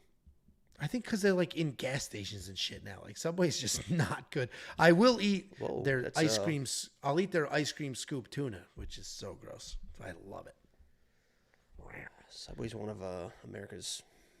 It's a Connecticut chain too. I grew up on Subway. Oh yeah. Even though we had delis. Jared's from Indiana. How'd that work out for you? Perfect representation of that Son of a bitch. middle and nowhere. Him and Michael state. Jackson. They're breeding them different in corn country. We both picked. No, we didn't. We picked opposite on this fight. I picked Molly. He picked Bruna. You won't bet though. No, I'm not betting Molly at minus 360. That's absurd. That's absurd. She does look like she's in. I mean, she does look like she's in. It's a great weight class for her. She's working. Guys, her ass off. I'm picking Bruna, but I'm telling you right now, Bruna, close your ears. I wouldn't do it. There you go. There you go. DraftKings, $9,200, $7,000. Man, that's a tough price point because Molly will need a finish to cover that or to wrestle her ass off. And at home, I don't know how much wrestling she's going to do. She's going to want to be striking. She's going to want to be having fun, putting on a show. She is a showman. So I don't know if I can spend that $9,200. I do think Molly wins. Jacob is on the other side of this fight. Everybody's talking about Bruna's at Fight Nerds. She's at Fight Nerds. Dude, she's been at Fight Nerds. She didn't just go there for this camp and we're going to find out how good she is. She's been there. Contender series and everything. Yeah, it's been. Yeah, like she's been there. So the consensus in the live chat right now and on my quick picks was, oh, Bruna's at Fight Nerds now. She's been there. What's happening is other people at Fight Nerds are doing really well and they're making a name for themselves. But she's been there. But you can see, and you can see she's at a good camp because she is improving. Oh, she works her ass off. Like, she's a good fighter. She's a good fighter. The only reason I didn't pick her is because she doesn't throw enough. And she, like, if she threw more, if she moved forward, bombed away more, I would trust her because she's got power. She's the better striker here. She just isn't going to throw enough, and Molly's going to walk her down. And when she does get in the pocket, because she likes that kind of like taekwondo space and everything, and she will kind of those step offs, but sometimes she does linger a little bit too much in the pocket with her chin in the air, hands low, and that's obviously an issue against a girl like Molly, who's going to be in the pocket throwing some shit. Yeah, she's tough as hell. She'll Is there bite down her coupon for mouthpiece. premium membership? It's $10, you bitch. It's $10, and you'll get the greatest research tool in history. You will get the safety parlay. You'll get the ownership projections, the DraftKings optimizer. You'll get so much crap you will not know what to do. Everything you could ever want or need heading into a fight week. Only $10 for an entire month. That's this card. UFC Abu Dhabi, the 2 cards after that. Next up at UFC. Oh, hold on. Back it up. We got a bunch of super chats. My back. Okay, Lick my pussy in my crack. I'm talking my neck. We got $10 super chat from Michael again. Michael said, all I wanted tonight was Jacob to roast me, which is what the Insta DM was. I'm sacrificed being the top contender for this moment. Contender? Contributor. Where the fuck? Donator. How the fuck did you get contender? What in the world? Oh, God. See, people think I have a list. When's your last fit? Do you have a physical schedule? Some other shit going on. I should get one scheduled. They're going to be like, God damn, dude, you're that rock hard. Why do you keep showing that one right arm? Because the other one is like a noodle, but this one. Do you honestly put like shading makeup on your bicep before just in case you're going to flex on stream? No, but I should tattoo like a line here. Wow, look at that other sweet tattoo, bro. That thing's badass. Let's show it off, bro. What is that? Is that tribal, bro? Yo, is that tribal? Yeah, let's see that. That's rock hard, bro. Let me see that shit, bro. When'd you get that? When we were at the Gaylord last week or the water park. What's your tribe, bro? Would you shut up and let me tell you? What's your tribe, bro? Rep that shit. I'm ordering a drink at the bar, and I'm with my buddy, and then this like cool looking dude standing next to us is like, oh, it's a sweet tattoo. And I just laughed because I thought he was fucking around. So I said, yeah, tell me about it. I wouldn't mind getting all these removed. I got them when I was 19. And he's like, no, I'm serious. I was like, dude, it's this sweet, is not. Bro. Show it off, I was like, this is not a cool tattoo. Let's see it, man. And like, he was being serious. I'm like, this is stupid. What you guys don't know removed. That, and I'll kind of leak this. I'll leak this right now. Is that thing goes down. That thing goes back down around. It literally, I'm telling you, Angelo can laugh about it, and obviously he can't prove it. That thing is tribal down his back, down there, down his leg, stops at the thigh, wraps around, comes back around, up the crack. And once the weird like animals and stuff he has around here, I mean, that thing is fucking intense. The first day I met this guy, he's like, come over and check out my tap, bro. We go into his garage, just drops his pants. He's like, you like it, bro? I'm like, it looks pretty sweet, dude. That's how Angelo, I mean, and I fell in love. That story is about as wild as his picks. It's just made up nonsense. It's crazy. We have a $5 super chat from Jared Lee. I got Bruna because of Jake. It's funny AF. These odds are amazeballs. Molly is a socialist. Angelo looks like Brad Paisley's jacked brother. Hold on, I'll take that out. Didn't it say gay brother? Nope, that says jacked. Oh. Brad Paisley brother. No, he's just saying you look like Brad Paisley, but his jacked brother. He doesn't have a jacked brother. I thought You're he so had stupid, dude. My God, dude. I don't even know how we do this stuff. I don't know how we get through every single week, every single whatever, and you're in charge of like everything, and I worry about it more and more every single day. Brad Paisley's brother. What does he look like? Well, that guy before said I looked like the dude in Austin Powers, so I thought that's what was happening. People were like, no, he looks like the dude from American Pie. Can we I talk got that about, all too, the time growing up. that- Can we move on is what we got to do? No, we got to mention this because I think it's important, is as of last night, and I'm not sure if you qualify or not. You can put yourself in the conversation if you want to. I'm happy to announce that I have added a list to my survivor list. Obviously, everyone already knows I'm a cancer survivor. I am a COVID survivor. I've been bitten by a black widow. I'm a black widow survivor. I've survived tornadoes, multiple in Indiana. I've survived Hurricane Irma, went right over the eye, went right, the most powerful hurricane in the history of known time, right? And as of last night, ladies and gentlemen, I am an earthquake survivor. We got hit with an earthquake just outside of Dallas last night. I was laying in bed with, multiple, the California King. I don't know how many females were in there at the time. And all of a sudden the bed starts shaking. I'm like, boy, they're having some fun, huh? They're having some fun over there. So I go to look, but everyone's asleep. And then I look at my water on the nightstand and it's shaking. Earthquake survivor added to the list. Angelo, obviously with the CPAP machine and stuff, couldn't understand, didn't hear what was going on. He didn't wake up and feel it, but we had an earthquake last night. We did. I woke up to text messages about it. I go to bed nice and early. Did Christian you Baller believe with me? the $4.99. I did because I had text from the neighbor too. He felt it. $4.99 from He Christian felt it. I Baller. bet he did. Angelo, doesn't Jacob look like a young Matthew Lillard? My wife brought this up while I was watching the other night. That's the think thing he I'm does. talking about. Yeah, no, I 100% think he does, without question. And I don't think it's an insult. Could I'm do a worse. fucking model. I don't know if any of these people that you guys tell me that I look You're like a have model ever done on the modeling skin before. cancer brochure. Here we go again, Angelo. Get it checked before we have to carve it out. Here we go again, Angelo. Yeah, I have a That's scar what on they're my using your face picture. from cancer. I'm a cancer sun survivor, as allergy. we just said. Thank Yeah, you very freaking- much. Karma is not a bitch. She is a mirror, and you will have your day, sir. I'll tell you what's You not will mine, have your day, sir. man. And I can't what's wait. not. You think I'm going to bring you flowers? Fuck no. I'm going to walk into that hospital room. Well. Hey, look what we've got here. What you get, Angelo? Oh, stage 4. What a shame. What a shame. Next up, at UFC 304, we have the featured prelim of the evening. We have Nathaniel Wood taking on Daniel Pineda. Nathaniel Wood, 19-6 in his career, 3-2 in his last 5. He's coming off that loss to Muhammad Naimov, taking on Daniel Pineda, 28-15 in his career, 2-1 in his last 5. He's coming off that first decision of his career. Nathaniel Wood's a good striker. He's got solid power, good dirty boxing. He can grapple as well. He's got takedowns in 9 of his 10 fights, a submission in 3 of those. He's got slick upper body takedowns, great control on the ground, great volume. He lands around 6 significant strikes per minute, an impressive 70% takedown defense. He's coming off that war with Muhammad Naimov where a couple of fouls might have changed the course of that fight. He's taking on Daniel Pineda. This guy is 100% feast or famine. He has 1 single decision in a 43-fight career. He's a very good wrestler. He's got solid grappling. He comes out fast. He's incredibly dangerous for about 3 minutes.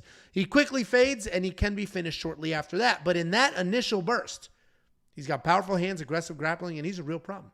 He's coming off that fight of the night loss to Alex Caceres, where he actually made it to a judge's scorecard.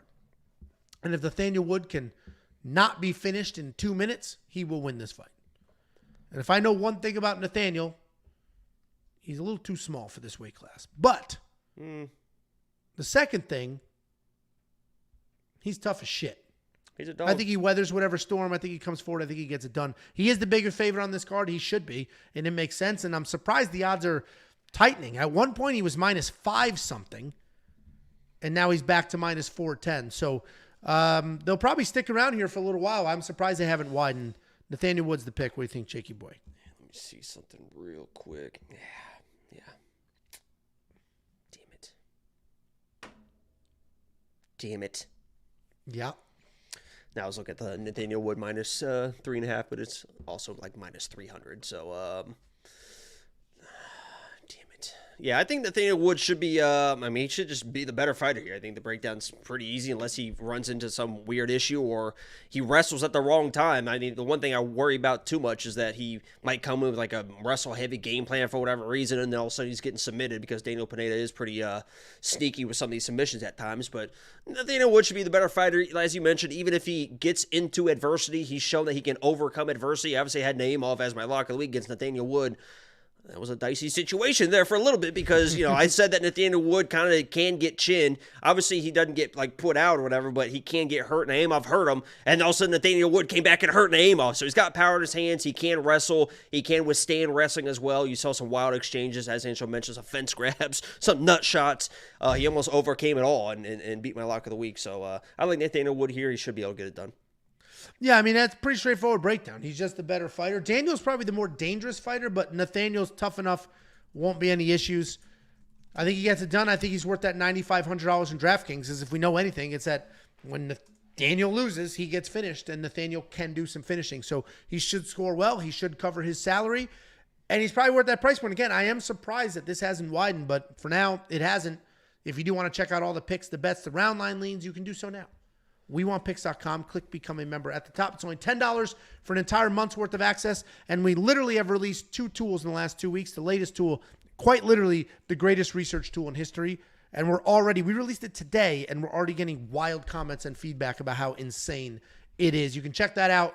If you're already a premium member, you just have access to it. Nobody touched your price, and if you're not a premium member, unlock it. $10 a month, WeWantPicks.com. We do have this comment. Sean Shelby, Wood got rocked by Feely. This is a trap. Guys, first of all, Andre Feely can hit hard, is a good fighter, and Nathaniel Wood won that fight. So I don't know what we're talking about. I don't see the trap. Yeah, you can still get Nathaniel Wood at +215 by KO TKO. His submission odds that's not terrible. Are identical, which is a little bit surprising. I would have figured they'd be a little bit higher, but what's the to win by finish? You could just bet both of those finishes. Oh, it's -135, Angelo. So if you bet the 2 finish outcomes, you're guaranteed money if he finishes. But to bet him to win by finish is minus money. Crazy. Now say again. You said it's +200 for Nathaniel Wood to win by KO. Also +200 for Nathaniel Wood to win by submission. Correct? Is that what you just said? Yeah.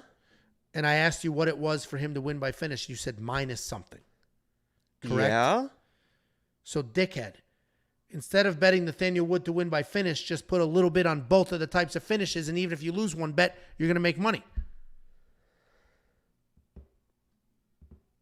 Oh. Bingo bongo. Speaking of dickheads, you'd be a dickhead if you didn't go get the $50. WeWantPicks.com/bets. Use the affiliate link. Sign up, make a deposit. We will send you $50 as a thank you. It's affiliate marketing. You're going to use the link. You're going to sign up, make a deposit. They're going to pay me. I'm going to slice off some of that money and give it right back to you. WeWantPicks.com/bets.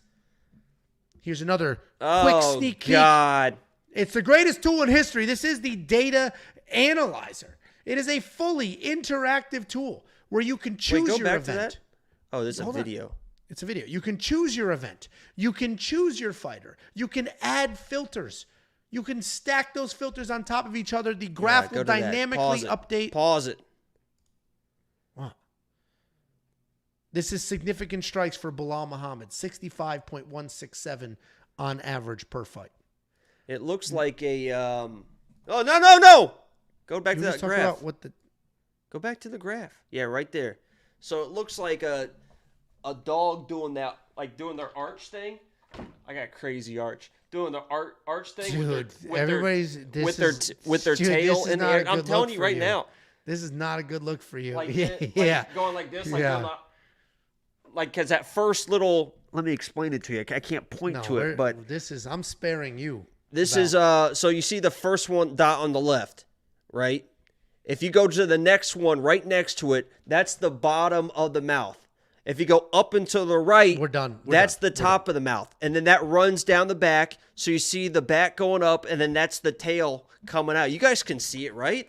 Nobody sees it. Either way, fully interactive, fully stackable data. The chart will update live, and then you hover over one of those little buttons. As soon as you hover over a button, you're going to get all the details from that specific fight. You're going to see the scorecards, how the judges scored them, which judges scored it, who the ref was, how many rounds it was, what the outcome was. And if you click the little button on top, it will take you to the fight so you can watch it with your own eyes. This is one of many tools available on premium membership. Also on premium membership is the safety parlay. 12-2 in the last 10, 6-1 in the last 7. WeWantPicks.com, click become a member. 70% event win rate for that safety parlay. $10 a month. WeWantPicks.com. Julian and finally, said, my wife just walked by and asked what the fuck I was watching. Yeah, not a good look. And we have Jasmine Jazzy Devicious on our call-in show this Thursday. On this Thursday, Jasmine Jazzy Devicious will be on the call-in show, which means you, the premium member community, can call into the show and ask her questions live. Hopefully if you're not a premium member, become one. If you are a premium member, you can call into the show. We will be live Thursday at 8 p.m. Central Time. Jasmine will be on fielding questions from us. And you guys. Obviously, well, she said she would be. Yeah, something could happen. We already confirmed. She said, just remind me on Wednesday. And she told me that it's not an Angel thing. I got this done for us, guys. Correct. He was in the DMs for other reasons and was able to pull this out. So, you want to talk to Jazzy? Well, let's just specify, too, that if you are a premium member and you're becoming a premium member and you call in, you're not guaranteed to ask her a question. We might have a lot of people, so I don't want people... Yeah, there may be a queue. No, correct. Yeah, I don't want people being like, oh, I signed up to ask Jasmine a question and I didn't get to ask her a question. There's probably going to be a lot of questions, and we're not going to keep her there for hours, so... This is our normal Thursday call-in show. We happen to have a guest. We will be taking calls as they come in, and we'll get to them as we can. Thursday night, live for all of you. Say thank you, Jacob. Thank you, Jacob. $1.99 super chat on well to brrr, Jasmine X Lefty. What does that mean? I don't know what that means. Thank you for the super chat. Next up at UFC 304. We have the main card opener. We do have a pretty interesting fight. We got Arnold Allen taking on Giga Chikadze. Arnold Allen, 19-3 in his career. 3-2 in his last 5. He is riding an unfortunate 2-fight skid. He's taking on Giga Chikadze. 15-3 in his career. 4-1 in his last 5. He's coming off a decision win 9 months ago. This is an interesting fight because at one point in time, Giga was supposed to be the next big thing. Then he got humbled a little bit. Arnold Allen at one point in time had a wild winning streak, an insanely long win streak that was only brought down by a couple of incredibly high-level fighters. And now we got a guy in a 2-fight losing streak taking on a guy that fights once every 2 years. Arnold Allen is a very good fighter, though. He's a very good striker. He loves coming forward. He's got that upright stance, and it does help protect him when he's outside of range. But when he comes lunging in, he will have some solid power, but he can get touched on the return. He's got nice footwork, solid hand speed. He'll mix in takedowns really well. He's got a few sneaky submissions. His takedown defense has evolved over the years. It sits solidly at 75%. He is coming off that loss to wet blanket Movsar Evloev, where there were some controversial knees that could have changed the outcome. He's taking on Giga Chikadze. Giga Chikadze is a very good striker. He's got a solid jab and fantastic kicks. He does a really good job managing range, using those kicks. He'll keep those kicks out there to keep you at distance. He'll fire them away at all speeds, all volumes and all power levels. He's not just a striker, though. He can grapple. You're not going to see a ton of it. But it is there if he needs it. He's not high volume either. He lands only around 4 significant strikes per minute, but he does a nice job keeping your opponents or his opponent's volume down as well. Arnold is on this losing streak, and he is a pretty big favorite, and it continues to widen. But his losses are quality. There is no shame in losing to Max Holloway, obviously. Or even Movsar Evloev. The dude's a wet blanket wrestler, and at the end of the day, some of those guys are going to win fights. Giga, on the other hand, is coming off a win, but he did not look very good in that win. He was throwing almost no combinations at all. He looked slow. He was definitely slow to start, and I think Arnold wins this fight. I think he'll control the striking rhythm. I think this could look similar to when Giga lost to Calvin Kattar. I think Arnold Allen's going to control that striking, touch Giga up a little bit. The kick game isn't going to work the way he thinks it does, and Arnold Allen is going to win this fight. What do you think, Jakey Bambalots? I'm pretty excited. Arnold Allen actually announced there's a few people that have new fight kits this week.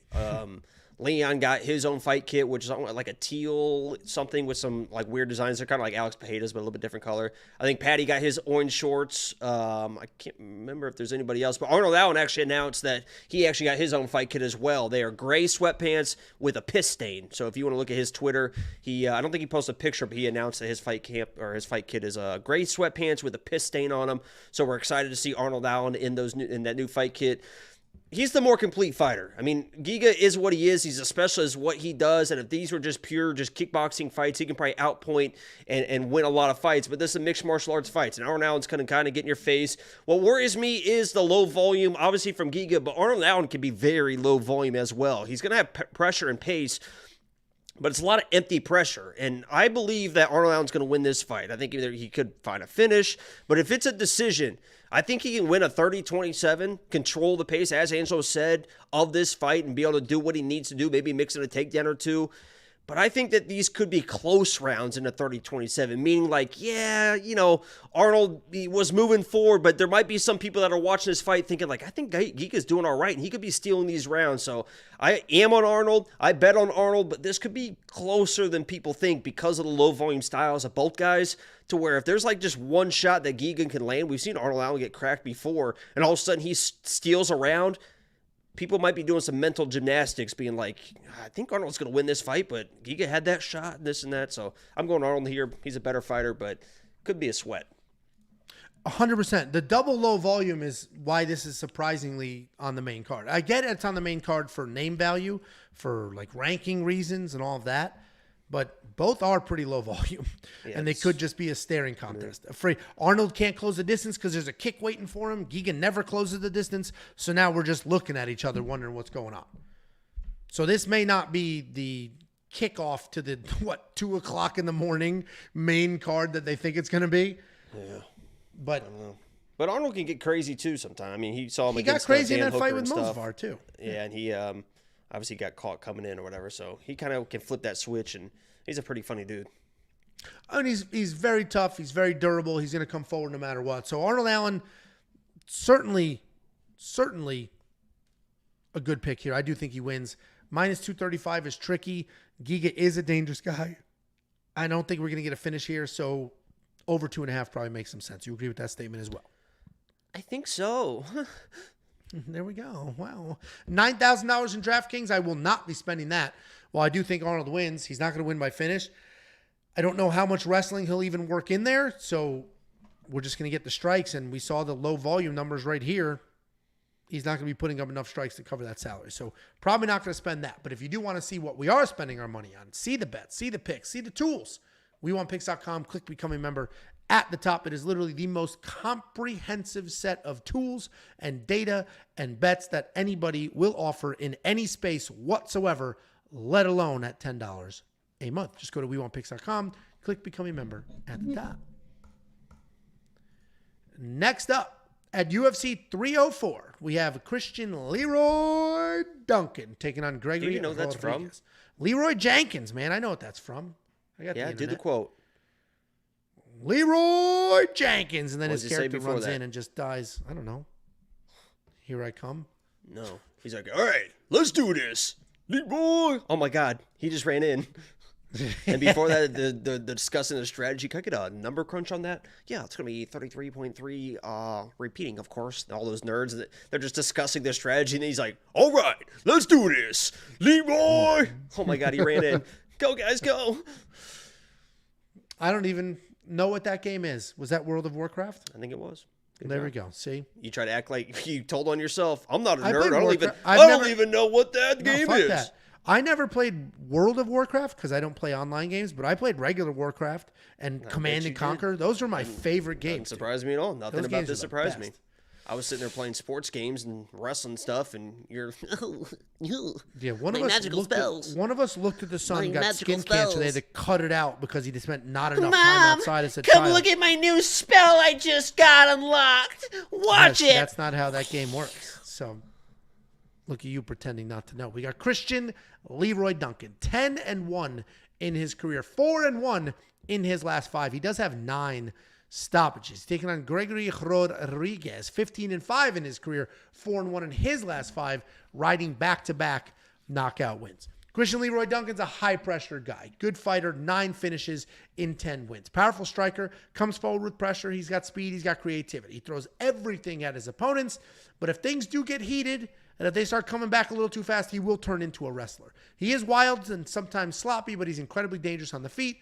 And he's got solid ground and pound if he ends up on top. He's taking on Gregory Rodriguez. This guy's a well-rounded guy. We know him by now. He's got insane striking power. He's got a BJJ black belt. And even though he has that BJJ black belt, and even though he is very, very good on the ground, he's got great takedown defense, and he uses it to keep fights on their feet so he can slug it out.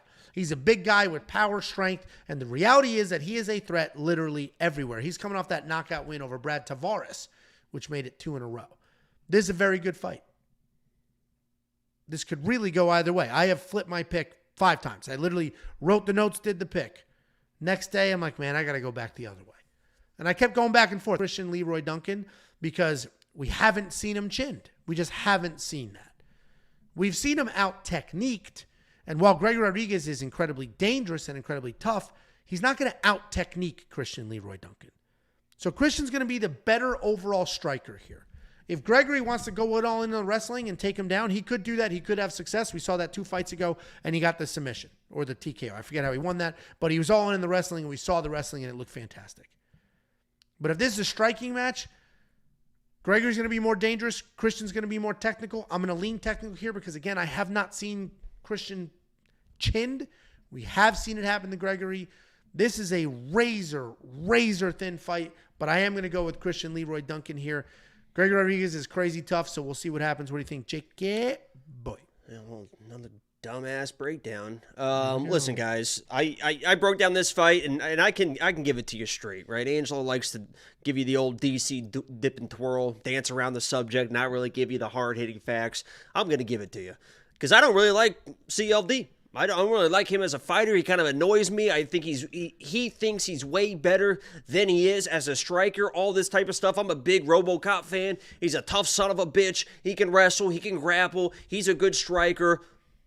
But then I'm looking at this fight, and I know how dangerous CLD is. I know all his dynamic striking and the elbows and all this wild stuff that he does, and you match it up with the kind of plodding forward, getting hit on the way in, Gregory Rodriguez, right? Because he's a hittable guy. There's not a lot of head movement. He's going to stay in your face, and he's going to try to return fire, and he's going to keep the pressure, but you can light him up with everything, and he's always touching himself, right? You hit him in the face, he punches himself in the face, right? He's punching himself, you hit him, he's punching himself in the face, and I think eventually CLD is going to land that big shot. I honestly think that this could be a showcase moment type of fight for CLD to put his name on the map, main card, pay-per-view against a guy that really looks the part, is the part. I think Gregory is a good fighter, but he just gets hit way too much, and I think CLD is going to have a really flashy knockout. The thing I do worry about a little bit is the wrestling acumen that Gregory brings into mixed martial arts, and it seems like he's starting to go a little bit back to his roots, which is the wrestling, the grappling.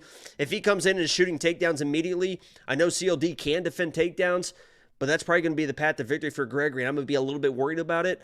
But I'm going CLD here, and I think it's going to be done in style. Yeah, listen, I thought you were picking Gregory Rodriguez. Fuck no. I got money on CLD, baby. Oh, all right. For some pay reason, I attention. thought I saw that as the pick on the chart. I was like, wait, what the hell's Pay going on here? attention, baby. I mean, Greg Rodriguez is insanely tough. I'm not and biased powerful, but I agree. People think I'm biased against Brazilians. There's zero bias in anything I've ever done. Literally, ever. $8,300 for CLD. If he's going to get the finish, that'll be worth the money. Do you think he gets a finish? I doubt it. Yep. But do you think he gets the finish? Yeah, I bet Do you it. think he finishes Gregory Rodriguez? I bet it. Okay, well, stop giving it away. If you do want to check out all his picks and bets, You asked. the round line leans, the tools, and more, WeWantPicks.com. Click Become a Member at the top. I have 2 safety parlays for this event. You can unlock that. It does hit at a 70% win rate. WeWantPicks.com. Click Become a Member at the top. 2 super chats. 99 cents from Dalton Lewis. No comment there, but Dalton, we appreciate you.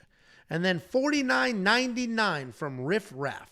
Pay-per-views mean the WWP fam gets paid. Entertainment, consistent picks, more tools. Our boy Angelo representing on the UFC predictions tracker. Jacob's Lock of the Weeks are the best in the space. What more do you need to see? Spend the $10.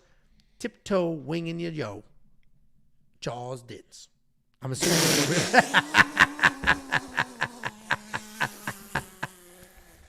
Say it again. Say it again. Add some flair to it. Say it again, Angelo. Add some flair to it.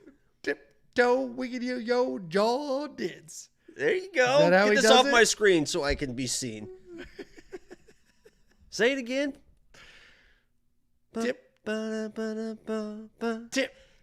winging your no Jaws Dins. Jordans. That's okay. Jordans. Got it.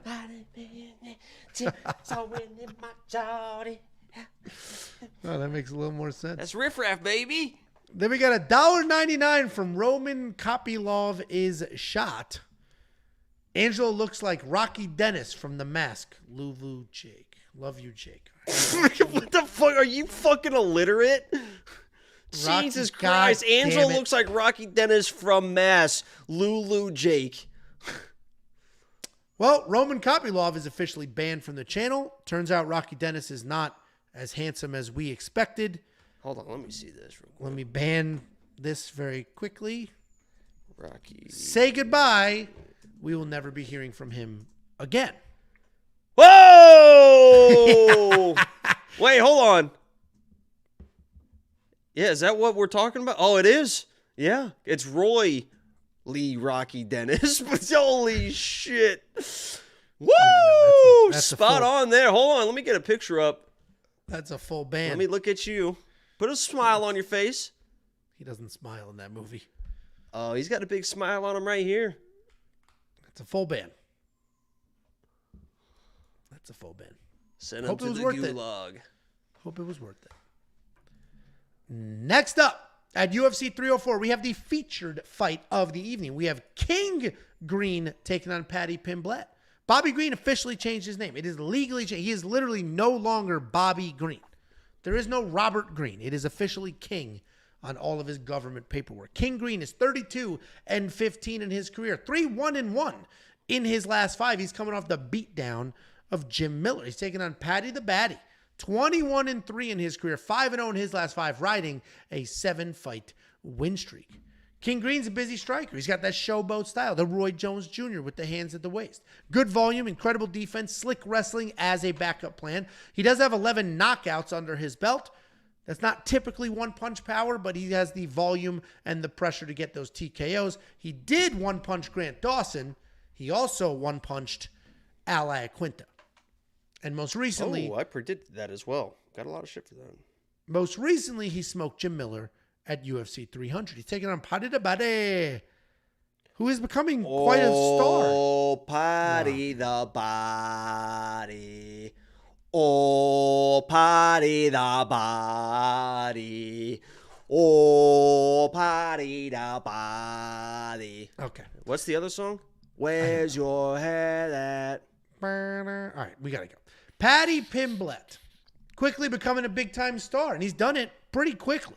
He's a well-rounded guy, good amount of experience. He can be hittable because he tends to keep that chin just right up in the sky, but he has very solid striking offense, a ton of volume, Very, very smooth grappler who flows well on the ground. And if he shores some things up, meaning puts that chin down, he can be a really big deal in this sport. He is coming off the decision over a very, very old Tony Ferguson. I was excited. I saw this on paper and I said, boom, King Green, actually it was Bobby at the time, is going to smoke here. He's just such a better striker. He's the more technical striker here. The takedown defense should be there. He should win this fight. I went to go check the odds. He was a favorite. Not a huge favorite, but he was a favorite. I did bet a little bit on him. Half a unit, minus 129. As the week goes on, I'm getting a little nervous. I am getting nervous. I'm nervous for my half a unit because while I do think Bobby is going to be the better overall striker, he should have the takedown defense. But if he doesn't, if he gives up even one takedown, Paddy might not submit him, but Paddy sticks to you like an extra layer of skin. He's not a guy you just stand up on. He's not a guy you shake easily. And while he does keep his chin straight up in the air, King Green isn't exactly, he's got a couple of one-punch knockouts, but he's not like, you better watch out, here it comes. So I do think he wins. I've got the bet on him. But I don't know, all the extra footage I'm watching, all the interviews, all that stuff, there's just something about Paddy, the insane shape he put himself in the last 6 months. There's something about Paddy that tells me I'm going to lose that bet and he's going to look good here. But at the end of the day, Bobby Green or King Green is probably the better striker, and he definitely has more experience, and he should have the takedown defense to keep it standing. So I went that route. I'm going to leave that alone. But I'm a little nervous about it. What do you think, Jakey boy? Do you want to bet this one? I already did, so no. Jesus, Angelo. Yeah, I'm a big fan of King Green. I don't know if I've ever picked against King Green. Actually, I think I probably had Grant Dawson in that fight. I literally picked King Green in the Islam fight. I was like, I think he can give him problems. He's got good takedown defense, all this stuff, and then he kind of got steamrolled. But that is Islam. Obviously, everyone knows who King Green is. I mean, as I mentioned, he's a Philly shell guy. He wants to throw out volume. He gets stronger as the fight goes. And I mentioned in my quick pick video, this could turn into one of those fights where it is like Paddy starts here and King Green starts here, and then as the fight goes, it kind of goes like this. And then eventually, late second round, they pass kind of crossing. And the farther that this fight goes, I think it's going to favor a guy like King Green. But I believe that Paddy the Baddy is going to go back to that grappling style. Now, he's not the best wrestler in the world. He's got an okay single. But what he does really good is his judo. And he got kind of shit for it because I think Jordan Levitt was like, oh, people learn judo because they're not tough enough to learn how to wrestle type of situation. And then he kind of got smoked. That to it. Yeah, and then he kind of got smoked. But he does have good judo. And as Angelo mentioned, he's a very, very good grappler. That's what he does best. I know he's got these knockouts and stuff, but he's not a very good striker. He can do it, but he wants to be on the ground. The reason I think he's going to grapple is because he's already kind of like baiting King Green, like that stupid, I bet he won't wrestle me. I bet he won't go to the ground with me. I think that Paddy's going to go back to what he knows best. I believe that he knows that as he keeps moving up and he gets these tougher fights, he can't keep fucking around on the feet. Do what you do best to win fights. I think having kids, his twins, is going to help him settle down a little bit. Understand, if I want to keep doing this, let me just win the fight that's the best to my ability. I believe he's going to blitz in to get those clinches, use that judo. And as you mentioned, when he gets on top of somebody, it's hard to get him off. And I think he's got that submission ability. So I'm going Paddy here. But if he does, especially if he does grapple heavy early, and he's not getting that finish, I am going to be worried because he's shown that he will slow down, and King just kind of keeps getting better and better as the fight goes on. So I'm going Paddy here. I haven't bet it. I probably will eventually, but I love King. That's my dude. 100%. I wish he was a little younger. 37's like, 36, not terrible. 37, I feel like the drop-off gets a little steeper at these lighter weights. The heavier you are, the bigger you are, you can last a little longer. He looked sharp against he looked great, but he was a 37-year-old fighting a 40-year-old. You know what I mean? So, like, when was the last time King Green fought a younger, hungrier guy? Grant Dawson. Yeah, I mean, he sneezed. He sneezed, and then Grant got knocked out. No, it would be before that when he fought Jared Gordon, and there was the headbutt. He didn't look great, and then there was the head clash. So then it was a no contest. So I do think he wins. I bet on him. I think he wins. I think he's just straight up. Get knocked out. It's very simple. He's very. It's a straightforward breakdown. I think King is the better striker, and I think his takedown defense will keep it on its feet. Your analogy of that was actually great. Good job on you. Thank you. And the visual was fantastic as well. I struggled. I said I did the same thing in my quick pick video, and I struggled because I started right here, and then I was trying to, like a weatherman. I was like trying to figure out like a weatherman how to keep the graph in balance. But the funny thing that happened this week too is I watched the Embedded today, and obviously King's on the Embedded. He's a great dude. He's a personal guy, but he's at a restaurant, and he's like, yeah, I try to keep things pretty vegan. Sometimes I'll eat fish or whatever, but I try to keep things pretty vegan these days. Guess what he was eating? What? A plate of scrambled fucking eggs. He was like, yeah, I try to keep things pretty vegan these days. I'll eat fish occasionally. He's got a plate of fucking scrambled eggs in front of him. It's like, Jesus, King. I thought that was pretty funny. Some of the comments were calling it out as well. Like, what is he talking about? Yeah. Even that's not even vegetarian. That could be one of the worst vegan things to eat. Just a scrambled up chicken baby. Dead baby. I'm pretty vegan. It's like, whoa. In Park and Rec, what's his name? Ansari calls them pre-chickens. Yeah, that was a good clip. $8,200 for our king. $8,000 for Patty Pims. I don't know, man. I'm probably not going to touch it in DraftKings because I don't necessarily think there'll be. Oh, you're yelling at the dog. I was like, I know there's not another person in there. Yeah, look at him pretend there's a woman within 200 yards of him because I promise you there is not. Anyway, $8,200 for Bobby Green. I don't know if I can spend it because I don't know how busy he's going to be. This is a fight I'll do a little more investigating. Check out the DraftKings video at the end of the week. And you can also check out the greatest research tool in the history of time. WeWantPicks.com. Click Become a Member. It's $10 a month. You will unlock the data analyzer, which is going to have every single data point you could ever want or need. You can stack filters. It'll spit out a chart, and then you click a few buttons on that chart, and you will instantly be brought to the video to watch that tape with your own eyes. WeWantPicks.com. Click Become a Member at the top. Sorry about that. You got that squared away? She's good?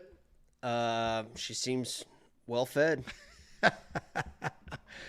Was that your fat fuck dog arguing for food right now? My dog doesn't argue for food. I have a normal dog. So why are you telling her to be quiet? That's not normally what you do. What are you talking about? Who were you just talking to? I don't think that's any of your goddamn business. Yeah, I agree. Because you guys can't see the room. That's a closet. There's nothing in front of him. So when he's looking this way, he's literally looking at an empty wall, having a fake conversation. What a wild scene. It's weird that you're so insecure that you just have to make up random stuff. At least everything I say about you is true. Yeah. Oh, that tattoo? Sure. Okay, prove it then. Very easy to do. I said it went down your back, down your ass crack, around your thigh, up your crack, around the ball sack. There you go. So you won't do it. Next up, at UFC 304, we have the co-main event of the evening. The reason this is the co-main event is because it's for an interim title. UFC does their titles by weight. So if this was a full-blown title and not an interim title, this would be the main event. But it is interim. John Jones is nowhere to be found. Rumor is he'll fight in November. But until then, the only heavyweight champion that we will see fight is Tom Aspinall, and he will be defending his belt against Curtis Blaydes. Tom Aspinall, 14-3 in his career, 4-1 in his last 5. He does have that lone loss, but that was an injury to this very man, Curtis Blaydes. He's taken on Curtis Blaydes, 18-4 in his career, 4-1 in his last 5, coming off that TKO win over Jailton Almeida. I mentioned this is a rematch. The first fight was a couple of years ago. It lasted literally all of 15 seconds, and then Tom Aspinall's knee blew out, and that was the end of that. Like, there was just not enough to happen. Like, nobody knows what was going to happen. We don't have enough to know what was happening. It was just the fact that it's a rematch is honestly entirely useless information. It seemed fake to me. I think it was fake injury. He faked it. He felt the jab and was like, oh, shit. Yeah, we just go down like this, and people won't care. There you go. Well, Tom Aspinall is the champion. The interim champion, but he is the champion. He could possibly be the most well-rounded heavyweight in the UFC. He certainly is the most hyped-up heavyweight in the UFC. He has solid striking, solid wrestling. He is a BJJ black belt. He's got good hand speed, good defense, a diverse attack style where he'll also mix in some kicks. Not just a striker. There's not a huge sample size, but he has a 100% takedown accuracy, a 100% takedown defense. He averages almost 4 takedowns per 15 minutes, and he's coming off the short notice knockout win over Sergey Pavlovich to win that title that he will be defending. He's defending it against Curtis Blaydes. Curtis Blaydes, a fantastic wrestler. He averages around 6 takedowns per fight. He's fast, he's clean, he's got nice entries, he'll shoot full-blown double legs, and he'll run right through you if he touches. But as much as I'm just glazing his wrestling right now, he doesn't use it anymore. He doesn't use it. You know, he hasn't attempted a single takedown in 3 years. He hasn't shot a takedown in 3 years. The best offensive wrestler. I took you down, you dumb dick. Shot the takedown. And how did we end up on the ground that I submitted you? You had to use your judo because your wrestling was stagnant against me. He hasn't shot an actual takedown in 3 years. He knocked a few people out. He trusts his hands a little too much. And that's where that one loss came from in his last 5. Didn't even attempt a takedown against Sergey Pavlovich. He is coming off that TKO win over Jailton Almeida. But let me remind you, Jailton was smoking Curtis Blaydes. Took him down an insane amount of times, 9, in the first round. Then got a leg and just literally just did nothing. He just froze up and did nothing. And that's how Curtis got the finish. I am a Curtis Blaydes guy. I was all over him forever. You got picking the same him left tattoos. and right. Picking him left and right. The issue, though, is he stopped using his wrestling. I don't know how you're the best heavyweight wrestler in the division right now, and you don't wrestle. So now I have a guy that I'm 100% positive could out-wrestle Tom Aspinall if he chose to, that chooses not to wrestle. So now he's going to strike. He certainly has the power to knock out Tom Aspinall. He's a heavyweight. He also has been chinned in his own right, and Tom Aspinall has his own power. Tom Aspinall has his own offensive wrestling. We just saw how easy it was for Jailton Almeida. Tom Aspinall may go that route. So now Tom Aspinall can outstrike him. He can certainly out-wrestle him. The only path for Curtis Blaydes would be a one-punch knockout, which is possible at heavyweight, or the wrestling, which he hasn't used in 3 years. For all of those reasons, I have to go Tom Aspinall. I'm not going to touch it at minus 350, though. This is still heavyweights. Let's just see. I need to see Tom Aspinall in a real fight. Do you know he has the lowest average fight time in the UFC right now or something? It's some ridiculous stat like that. What a great stat, Angelo. The dude hasn't freaking fought. I am going to pick him, though. What do you think, Jakey boy? Yeah, I mean, Tom Aspinall is probably the better overall fighter. I think anything that Curtis gives him on the ground, I think he's going to be able to at least survive with his jiu-jitsu to be able to get to the next round or be able to sweep, get back to his feet. And then on the feet, he should be the better striker. What does worry me is the way that he came out in that fight. I know it was a knee injury, I know whatever, but he came out with no fucking respect for Curtis Blaydes at all. And maybe he was going to get the job done, and maybe he was going to knock him out. Maybe he does the same thing here and he knocks out Curtis Blaydes, whatever. But maybe he doesn't, right? Curtis Blaydes he has shown he is a good striker at this point in his career. He has good hands. And why would you get in a firefight with a guy with heavyweight power that can put people out as well when you're going to be the more technical striker? And what I do like a little bit is if you listen to his dad talking about it, I don't know if it was in the countdown or the embedded, his dad was basically hoping, like, I honestly kind of hope that Tom gets some fight time in this fight. I hope it's a good fight, a little back and forth. I want people to see how good Tom actually really is, and I hope he gets that fight time. So I hope that translates into Tom's going to come in, be the more tactical striker, wait for maybe that shot from Curtis Blaydes, and just kind of snipe him from the outside, because he is going to be the more tactical guy. He should have the hand speed to really kind of dominate this fight in space. But if he comes in and just tries to blitz this guy again, the home fans, he's going crazy, blah, blah, blah, that's going to be giving Curtis Blaydes the best opportunity to win this fight. I don't know why he would do it. It worries me that he might do it again, and maybe it doesn't even matter, and he gets the knockout anyway. But if I'm Tom, just take your time, dude. Just take your time, snipe it from the outside. Eventually, Curtis Blaydes is probably going to make that mistake. And if he doesn't, you got your fight time. You should be able to win the exchanges, and you can win this fight, whatever. So I'm going Tom Aspinall here. He should just be the better fighter, but if he comes in and doesn't respect Curtis Blaydes, that could be the biggest mistake he's ever made in his fucking life, brother. Yeah, I mean, I'm glad we're on the same page because, dude, the community seems to think Tom Aspinall's the greatest heavyweight that's ever lived. And he certainly could be on that path. He's looked great. Like, he looks really and good. do you notice now that me and him have this exact same facial hair? That's what I have. That's what I forgot you even have facial hair. Why look, is it the same can you color see as it your from? skin? Why is the mustache so thin, though? The chin part looks good. What's up with the It's top? not. Look, it's there. It's the lighting. Look, see? Do you see it now? I see. I mean, great lines on the bottom for sure. Great lines there. Here's the thing. People talking about Tom Aspinall is going to smoke John Jones. Tom Aspinall is the best heavyweight in the world. He might be. He literally might be. We have seen this guy fight for a collective like 7 minutes. That's it. We have no clue. I'm picking him to win. He's the better overall fighter. But if Curtis Blaydes comes out here wrestling, we've seen Curtis Blaydes in long fights. We've seen him in dog fights. And if his chin holds up, he'll be there. I think this is a much closer fight than these minus 350 odds. The minus 210, you want to give him that? I can hear that. Minus 350 seems gone, no? I think if he wins, he looks it. I agree with that statement. I think if he wins, this is another 2-minute fight, and we don't know, But certainly, we're going to learn a lot here. I'm looking forward to this fight. I'm excited for it. I mean, I agree with you. That's probably the top that you want to pay for something like this. And people that are playing the value in Curtis, I get it, man. I've been a big Curtis Blaydes guy, man. He only loses to the hardest hitting people in the division, and maybe that is Tom Aspinall as well. But literally, some of the hardest hitters in UFC history is who this guy, unfortunately, is getting knocked out by. And he kind of even mentioned, too, he's like, I don't have a glass jaw. It's just fucking different at heavyweight. I'm getting hit by fucking powerful dudes. Like, Jesus, I like Curtis Blaydes. And without, I just wish he wrestled. He hasn't wrestled in 3 years. I don't know why not. Ever since he got uppercut, maybe that's why he got uppercut by the Black Beast and said, I'm done shooting shots. And so now he's striking with people. But either way, this should be a great fight. I'm glad they put it together. I'm looking forward to it. Hopefully, whoever wins in spectacular fashion, and then John Jones fights and we can have a non-interim title. I'm done with the interim bullshit. It's so diminishing for poor Tom Aspinall. Fuck John Jones. Tom Aspinall's going to fight more title fights in the last year than John Jones has had in the last 2 years. It's crazy. And he's supposed to be the actual champ. Either way. I watched him fight.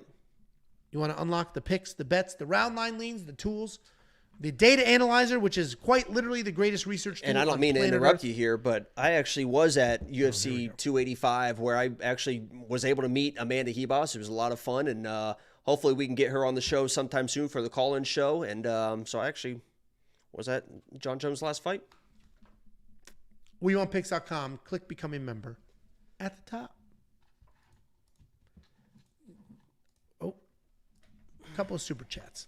99 cents from Dalton Lewis. No comment there, but Dalton, thank you again for the super chat. And then here's Dalton with the comment. $4.99. Have y'all ever thought about doing a weekly long shot parlay trying to retire here? I personally have not, and I'll tell you why. A, that's just not my betting style. And B, I don't care how long shot it is. The second it misses, we're going to get trolled with, you suck, you're the worst, premium's a joke, even though it was a 9-leg plus 2,000 parlay. So that just cannot be something that I do. Your thoughts, Jacoby? Sometimes I put longer shot parlays on there. And if you want to join the Discord, but it's not truly a long shot parlay. It's like you really think it'll hit. It's not like a crazy. Well, if you didn't interrupt me again, I was going to say that if you join the Discord, I play long shot parlays all the time, personally. Obviously, with premium, we have a responsibility to be responsible with what we are doing because we know people are going to be telling us and that. So we try to keep that responsible, whatever. But I do play long shot parlays. If you join the Discord, a lot of times I'll just throw those in the Discord. We'll talk about this one I'm playing. A lot of people post their parlays and stuff. So I always play them, and I try to post them in Discord just to have fun with it when I do. So, yeah, like the all Brazilian parlay, somebody just mentioned, yeah.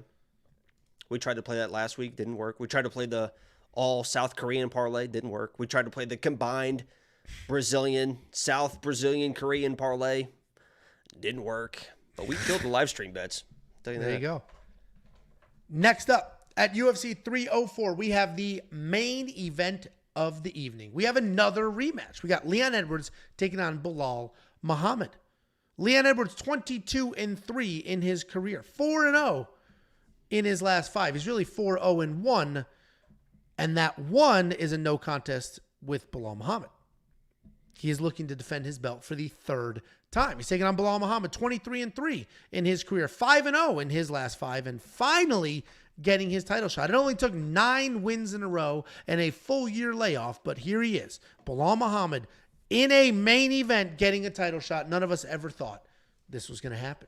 He's taking on Leon Edwards. Leon Edwards, the very well-rounded fighter, the current champion of the world. Primarily a striker. He's got great body kicks, good boxing, nice, solid offensive wrestling if he decides to use it. He averages about 1 takedown per fight. He was able to take down Nate Diaz, Kamaru Usman, and then Colby Covington in his most recent fight. He's good everywhere, good cardio, solid fight IQ. He is coming off that title defense over Colby Covington, where he defended 8 of Kobe's takedowns and got 2 of his own. He's taking on Belal Muhammad. Belal Muhammad's a Khabib. He's just a Khabib at welterweight. Non-stop wrestler. He averages about 2 takedowns per fight. Solid fight IQ. He knows when he should wrestle versus when he should strike. He has a reputation for being a boring guy, but the reality is that he's always moving forward. He's always putting on pressure. And he's always doing something. He has decent striking as well. And while it's not going to win him a ton of fights at the highest level, it did just win him his last 2. His last 2 fights, he shot no takedowns. 0 takedowns against Gilbert Burns a year ago. 0 takedowns before that when he stopped Sean Brady. And he is coming off that win over Gilbert Burns, where Gilbert was the one looking to wrestle. He went 0-for-4 in takedown attempts. And this is an interesting fight. It's a rematch. The easy narrative here is that Leon Edwards was winning that first fight, and thank God for the eye poke. And while that did look to be the case then, I'm not going to dispute that. That was years ago. And since then, we have seen improvements, by head and shoulder improvements in Belal's striking. He just won 2 striking matches. We've also seen Belal just find his swagger, shoot a bunch of takedowns. And we also, the analogy I use, if we've seen Belal Muhammad go from hated to loved, this guy was one of the most hated guys in this sport. Just the memes, remember the decision. People weren't loving his fighting style. And I think there was so much hate. And then he just continued to win, just did what he did, continued to win, continued to move forward. Seems to be a good guy. All of a sudden, it's come full circle. They love him again. The analogy I use is he's the Nickelback of MMA. It was funny to hate on him, and then you sit down, you think about it for a minute, you're like, he actually is pretty fucking good.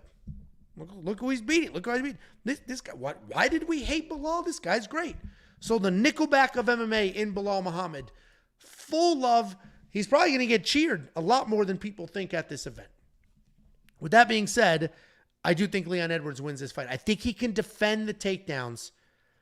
And then in that case, Belal, while he is beating Gilbert Burns, who had the injury, and while he is beating Sean Brady in striking-only matchups, he can't beat Leon Edwards in a striking-only matchup. So he's got to get that wrestling going. Leon has fought 3 wrestlers in a row if you count Kamaru twice. 3 wrestlers in a row. That's all he's done is work on takedown defense. So I think he can defend the takedowns. I think he can manage the range. I think he can get it done. I'll be rooting for Belal all day long. He is my Nickelback. What do you think, Jakey boy? Here we go, guys. Wait, before you do your little thing. Can I get credit for the Nickelback? I mean, I honestly was very proud of that. I think that's like a very good analogy. Yeah, Nickelback sucks and Belal doesn't. Listen, guys.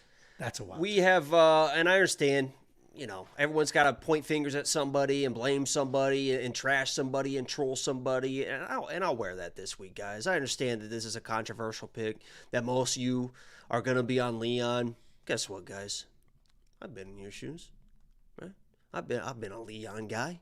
I was a fucking Leon guy before anybody gave a fuck about Leon Edwards. You understand me? The second it was announced that Leon Edwards was going to fight Kamaru Usman a second time for the title, I put out a tweet that says, don't forget, Leon Edwards sleeps Kamaru Usman. I put money on it. That's exactly what happened, right? And guess what? They rematched again, the 3rd fight.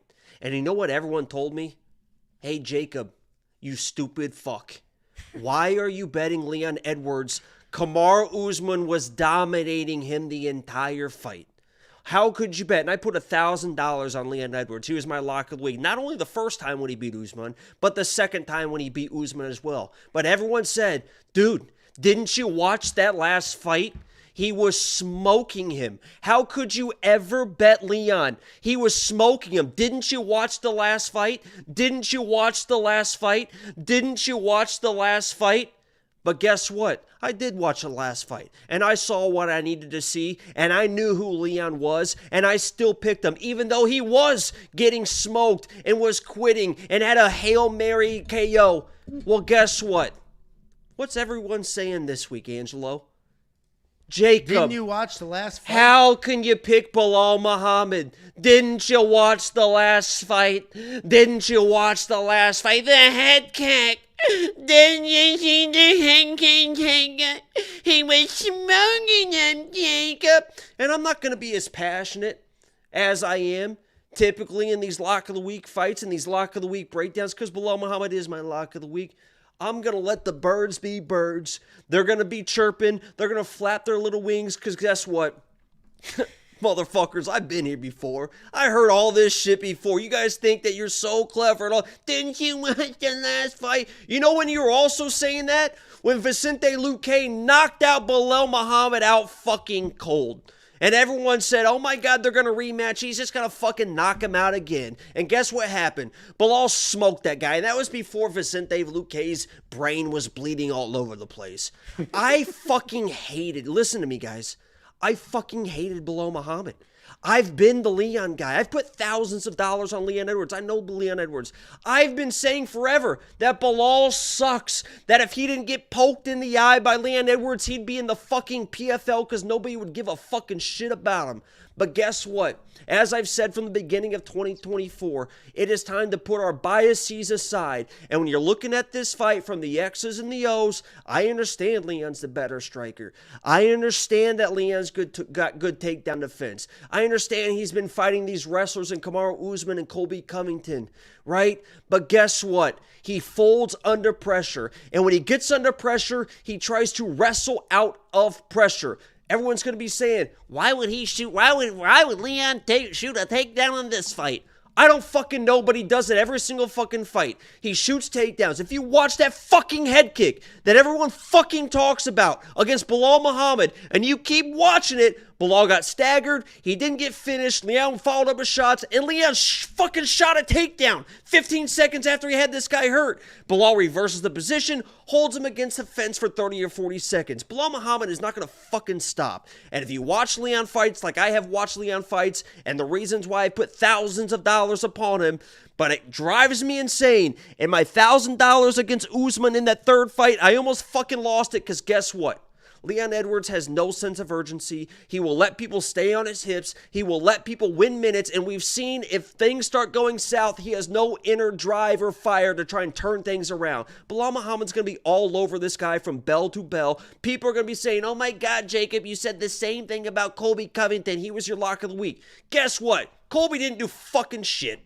Not my fault. He came in. I thought he was going to be Chaos Covington. He said he broke his foot. He didn't do fucking shit. Belal Muhammad's not going to be standing around like fucking Colby Covington. He's going to be in this dude's face from bell to bell. He's going to be wear him down. We've seen Leon get worn down before. You look at his fucking record. He fought a broken foot Colby Covington. He barely beat Usman in the third fight where he should have smoked him. He was getting smoked by Usman. Nearly got knocked out by Nate Diaz. Cheated against Belal in the first fight. Beat a 155er Rafael Dos Anjos. Went through a split decision and nearly got finished in the third round against Gunnar Nelson, and then beats a Donald Cerrone and a who the fuck is Peter Sabata before that. It's going to be new, guys, and you can say what you want. I've heard it all before. We've been here before. Belal Muhammad's going to win this fucking belt, and every single person's going to be like, Jacob, how did you fucking know? Just like all the Leon stuff. I'm ahead of the game. I'm not chasing this Leon money. Belal's going to get it done. Pace, pressure, and that's all it comes down to. And new lock of the week. What is funny is this is a very controversial pick, because even in your lock of the week video, dude, the comments are like, this guy's an idiot. It's just entertainment. Another loss. And then the other comments are like, I love it. I think Belal, like, people are split. Oh, we've been having and fun nobody in sees Discord. the middle. Here I am seeing the middle. I just placed the bet. While you were talking, I placed the bet. I did Belal Muhammad plus 5.5. You know that's plus 110? Yeah, I saw that. Shit, I didn't so even just talk about placed my that bet. Well, don't. It's premium. Oh, it's massive and you shared it already. $1,500 I always- at plus 200. I always fucking put my money where my mouth is. And it doesn't make it right, and I'm not saying tail me. I do the research. I put my money on what I think. Obviously, last week with Deani, it didn't work out or whatever, but we've hit plenty of these bets before. I always put my money where my mouth is. I have $1,500 on Bilal Muhammad to win $3,000, and I can't wait. And I think we're going to live stream it Saturday. So if you want to see the live reaction, check it out Saturday. We'll be sitting there. We don't run from shit. We'll be sitting there, and I can't wait from this one. Usually I'm sitting here screaming and yelling stuff. Obviously, I get passionate about whatever, but this week with all the shit talk, dude, I've been here before, guys. I've been here before. Yeah, I mean, I frankly, I think that's a great bet that I just placed. And if you go, here's a quick little sales pitch. If you're a premium member, and if you like that plus 5.5 bet, if you go to the new tool, this is a video of the new tool. This is the data analyzer. If you do your filters however you want, and then you go to the chart and you hover over the dots are the individual fights. If you click a dot, it'll take you to the footage. You can watch the fight. If you can see on my screen here, the very thing at the bottom says points on scorecards. So what that basically is telling you is, did Bilal Muhammad cover his plus 5.5 or his plus 3.5? In this case, he was 13 points up, no problem. But you can work your way through and see how often does he cover the point spread. I think he's going to cover the spread here. I think the only way he doesn't cover the spread if he gets completely shut out, which will not happen. He will have some wrestling success, or if he gets finished. The getting finished could happen, but I don't think so. I think he's waited too long, trained too hard, and I'm not taking anything away from Leon because I think Leon wins this fight, but I think Leon wins a point fight. I think it's a close 49-48 type fight. 49, like 47. Like I think it's a close fight here. And that's why I do like Leon's the not plus going to win a close fight. He better knock him out or he's going to fucking get smoked. This is so funny about the Leon fucking. And I'm picking Leon to win, just so we're clear. Is somebody said, I saw the UFC embedded episode. Bilal looks drained and overtrained. It's like, he looks like he's in the bed. Everyone that's seen Bilal this week has been like, dude, he looks like he's in fantastic shape. And this guy who probably has money on Leon is trying to convince himself. The dude landed one head kick. You know the significant head strikes in that first round of the first fight? By the way, I guess nobody's ever came back after losing the first round to fucking win a fight in their lives. The significant head strikes, which I would say that head strikes is like the majority of where you're going to do your damage, was 10-7. Leon had 10, Bilal had 7. The total significant strikes was 19 to 8 because Leon had 4 leg kicks, 5 body shots or whatever. It was one head kick. Leon survived, or Bilal survived. It's so fucking nonsense, dude. Well, listen, I'm on the other side. I do not agree with your pick. I picked Leon Edwards. So no one's ever won a rematch before, guys. But I think I do think this fight is close. I think the odds are certainly pretty wide. And the point I made in my quick picks was you ran through all the injuries and the circumstances. We really haven't seen Leon Edwards truly win a fight against a nonstop wrestler. Kamaru Usman was out wrestling the shit out of him. He knocked him out, so yes, he truly won that fight. But Usman's a good striker. He will entertain the strike, and and I said this before, and the reason why I liked Leon against Usman is because he won't chain wrestle. He's a single shot. He'll get on the single. He'll either get it or he doesn't. He doesn't hang out there. He'll go back to space. He works back in. He'll entertain the strike. And the reason why I loved Colby was that he was going to chain wrestle. He was going to stay on Leon. Nothing. Leon can defend the first shot, but eventually if you start wearing him down, you even saw towards the end, Colby was able to get some takedowns. But Colby just didn't do that for 4 fucking rounds, so it didn't even matter. Bilal's going to be on him. He's going to chain wrestle. He's going to wear this guy down. And once Leon starts fading fights, watch that Gunnar Nelson fight. Watch how he ended the 3rd round of that fight, just holding on for dear life. We got 100 people asking, and we got a super chat asking. Nut $1.99 says, explain the 5.5 bet again. So the way it works is you buy points on the judge's scorecard. Every single judge has to score every single round 10 points or fewer. So that's why if you have... Just add up the judges' scorecards and add 5 to Bilal. And if he wins, if he has more points, then you win. If he doesn't, you lose. It's just like a support... He's got to win a point spread in the NBA or the NFL. You just got to add 5.5 to it. Just like if you're favored plus 3.5, you take the plus 3.5 dog in the NFL. The total score 3.5. Do they cover or not? You do that, but with the judges' scorecards. Yeah, so the way Bilal, that bet doesn't pay is if he gets completely shut down. He doesn't win. I think he's got to win 1 round on all the judges' scorecards and then in another round on 2 judges' scorecards is the math. And the if he doesn't reason why win it's any plus rounds, money is people think he might get finished, obviously. correct. Yeah. If he doesn't win any rounds, then you're not going to win the bet. And if he gets knocked out, you're not going to win the bet. But he can win the fight outright. The bet will cash anyway. Or lose a decision that's close enough and you will hit. So these bets make sense for this circumstance. I think the fight goes to a decision. I think that it'll be close. And even though I think Leon wins, if Leon wins a 49-48, boom, bet hits. You know what's going to be so funny is when Leon does take that first shot and everyone's going to be like, what the fuck? Why is he? And I'm going to be sitting there smiling because I know what's coming. He's going to try to counter wrestle. $8,800 in DraftKings for Leon, $74 for Bilal. I'm on the Leon side, but I don't think he finishes Bilal. So I don't know what that's going to look like. I have to see how Leon scored in his last two fights, because if he wins this one, it'll look like those. Bilal Muhammad at $7,400, if you think he gets that wrestling going, is very, very juicy. Obviously, Jacob will be in that camp. Guys, that is the breakdown. I am going to ask you to become a premium member. But before I do that, I'm going to ask you to use the affiliate link. Everybody just asked about that 5.5 bet. I got that at Bet Online. If you use our affiliate link to sign up with Bet Online, we're going to make some money, and then I'm going to give you $50. It's just that simple. We want picks.com/bets. Use the link, sign up, make a deposit. They'll pay us because it's an affiliate link, and then we'll slice off some of that money, and we will give it right back to you. After you do that, you should check out the tools. The latest tool is the Data Analyzer. The Data Analyzer is going to give you every fight on every card. This is not just for the next event. This is for every single published event and fight that is on the UFC site. You select your fighter. You work through the stats. You can see every single data point you've ever wanted to see. Then you can add your filters. In the example in this video, we're looking at Bilal Muhammad's takedowns. Then we expanded to say, I only want to see takedowns in decisions. Then I just want to see takedowns in decisions that he won, and the average stat is 2.45 per fight. If I say how many per minute, it's 2.73. Then if I move over to the button, I'll see the judges that scored the fight. I'll see how they scored it. And if I click that little button, I can watch that fight itself. It's the greatest tool that's ever been made. It's available right now for premium members. WeWantPicks.com. Just click Become a Member at the top. It's only $10 for an entire month. You're also going to get other tools like the Prop Hunter, which is curated data that will help you find specific points for prop bets. You're going to get the Line Movement Tracker, which is going to give you the opening odds, the current odds, the win probability, and line movement for every fighter and every card. You're going to get the detailed data, metrics, and analytics. You're going to get the DraftKings Optimizer. And you're going to get the artificial intelligence picks, breaking down fights based solely off of historical data.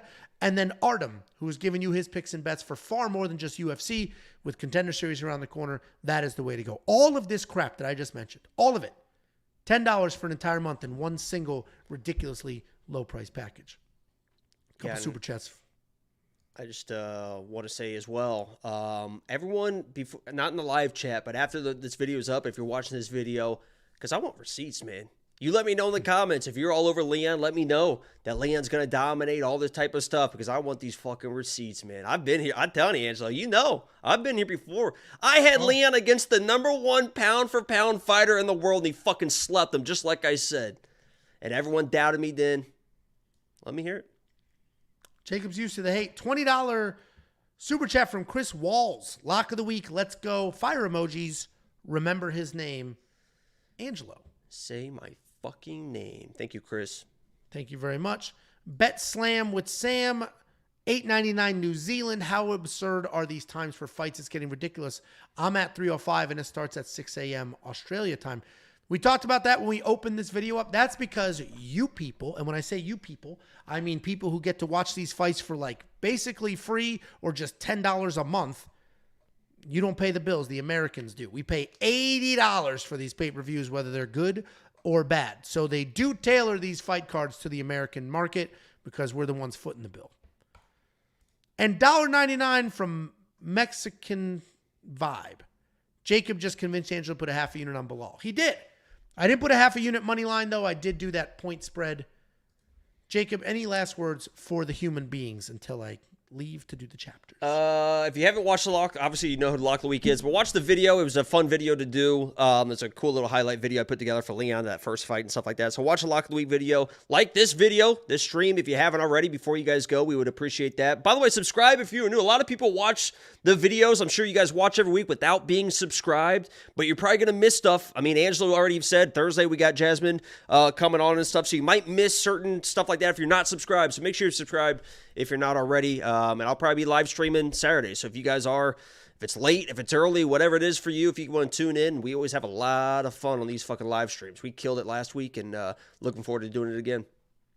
All right. Well, thanks, guys. We appreciate it. We flexed over 530 people watching live. We appreciate every last one of you. Good luck this weekend. Let's all make some money.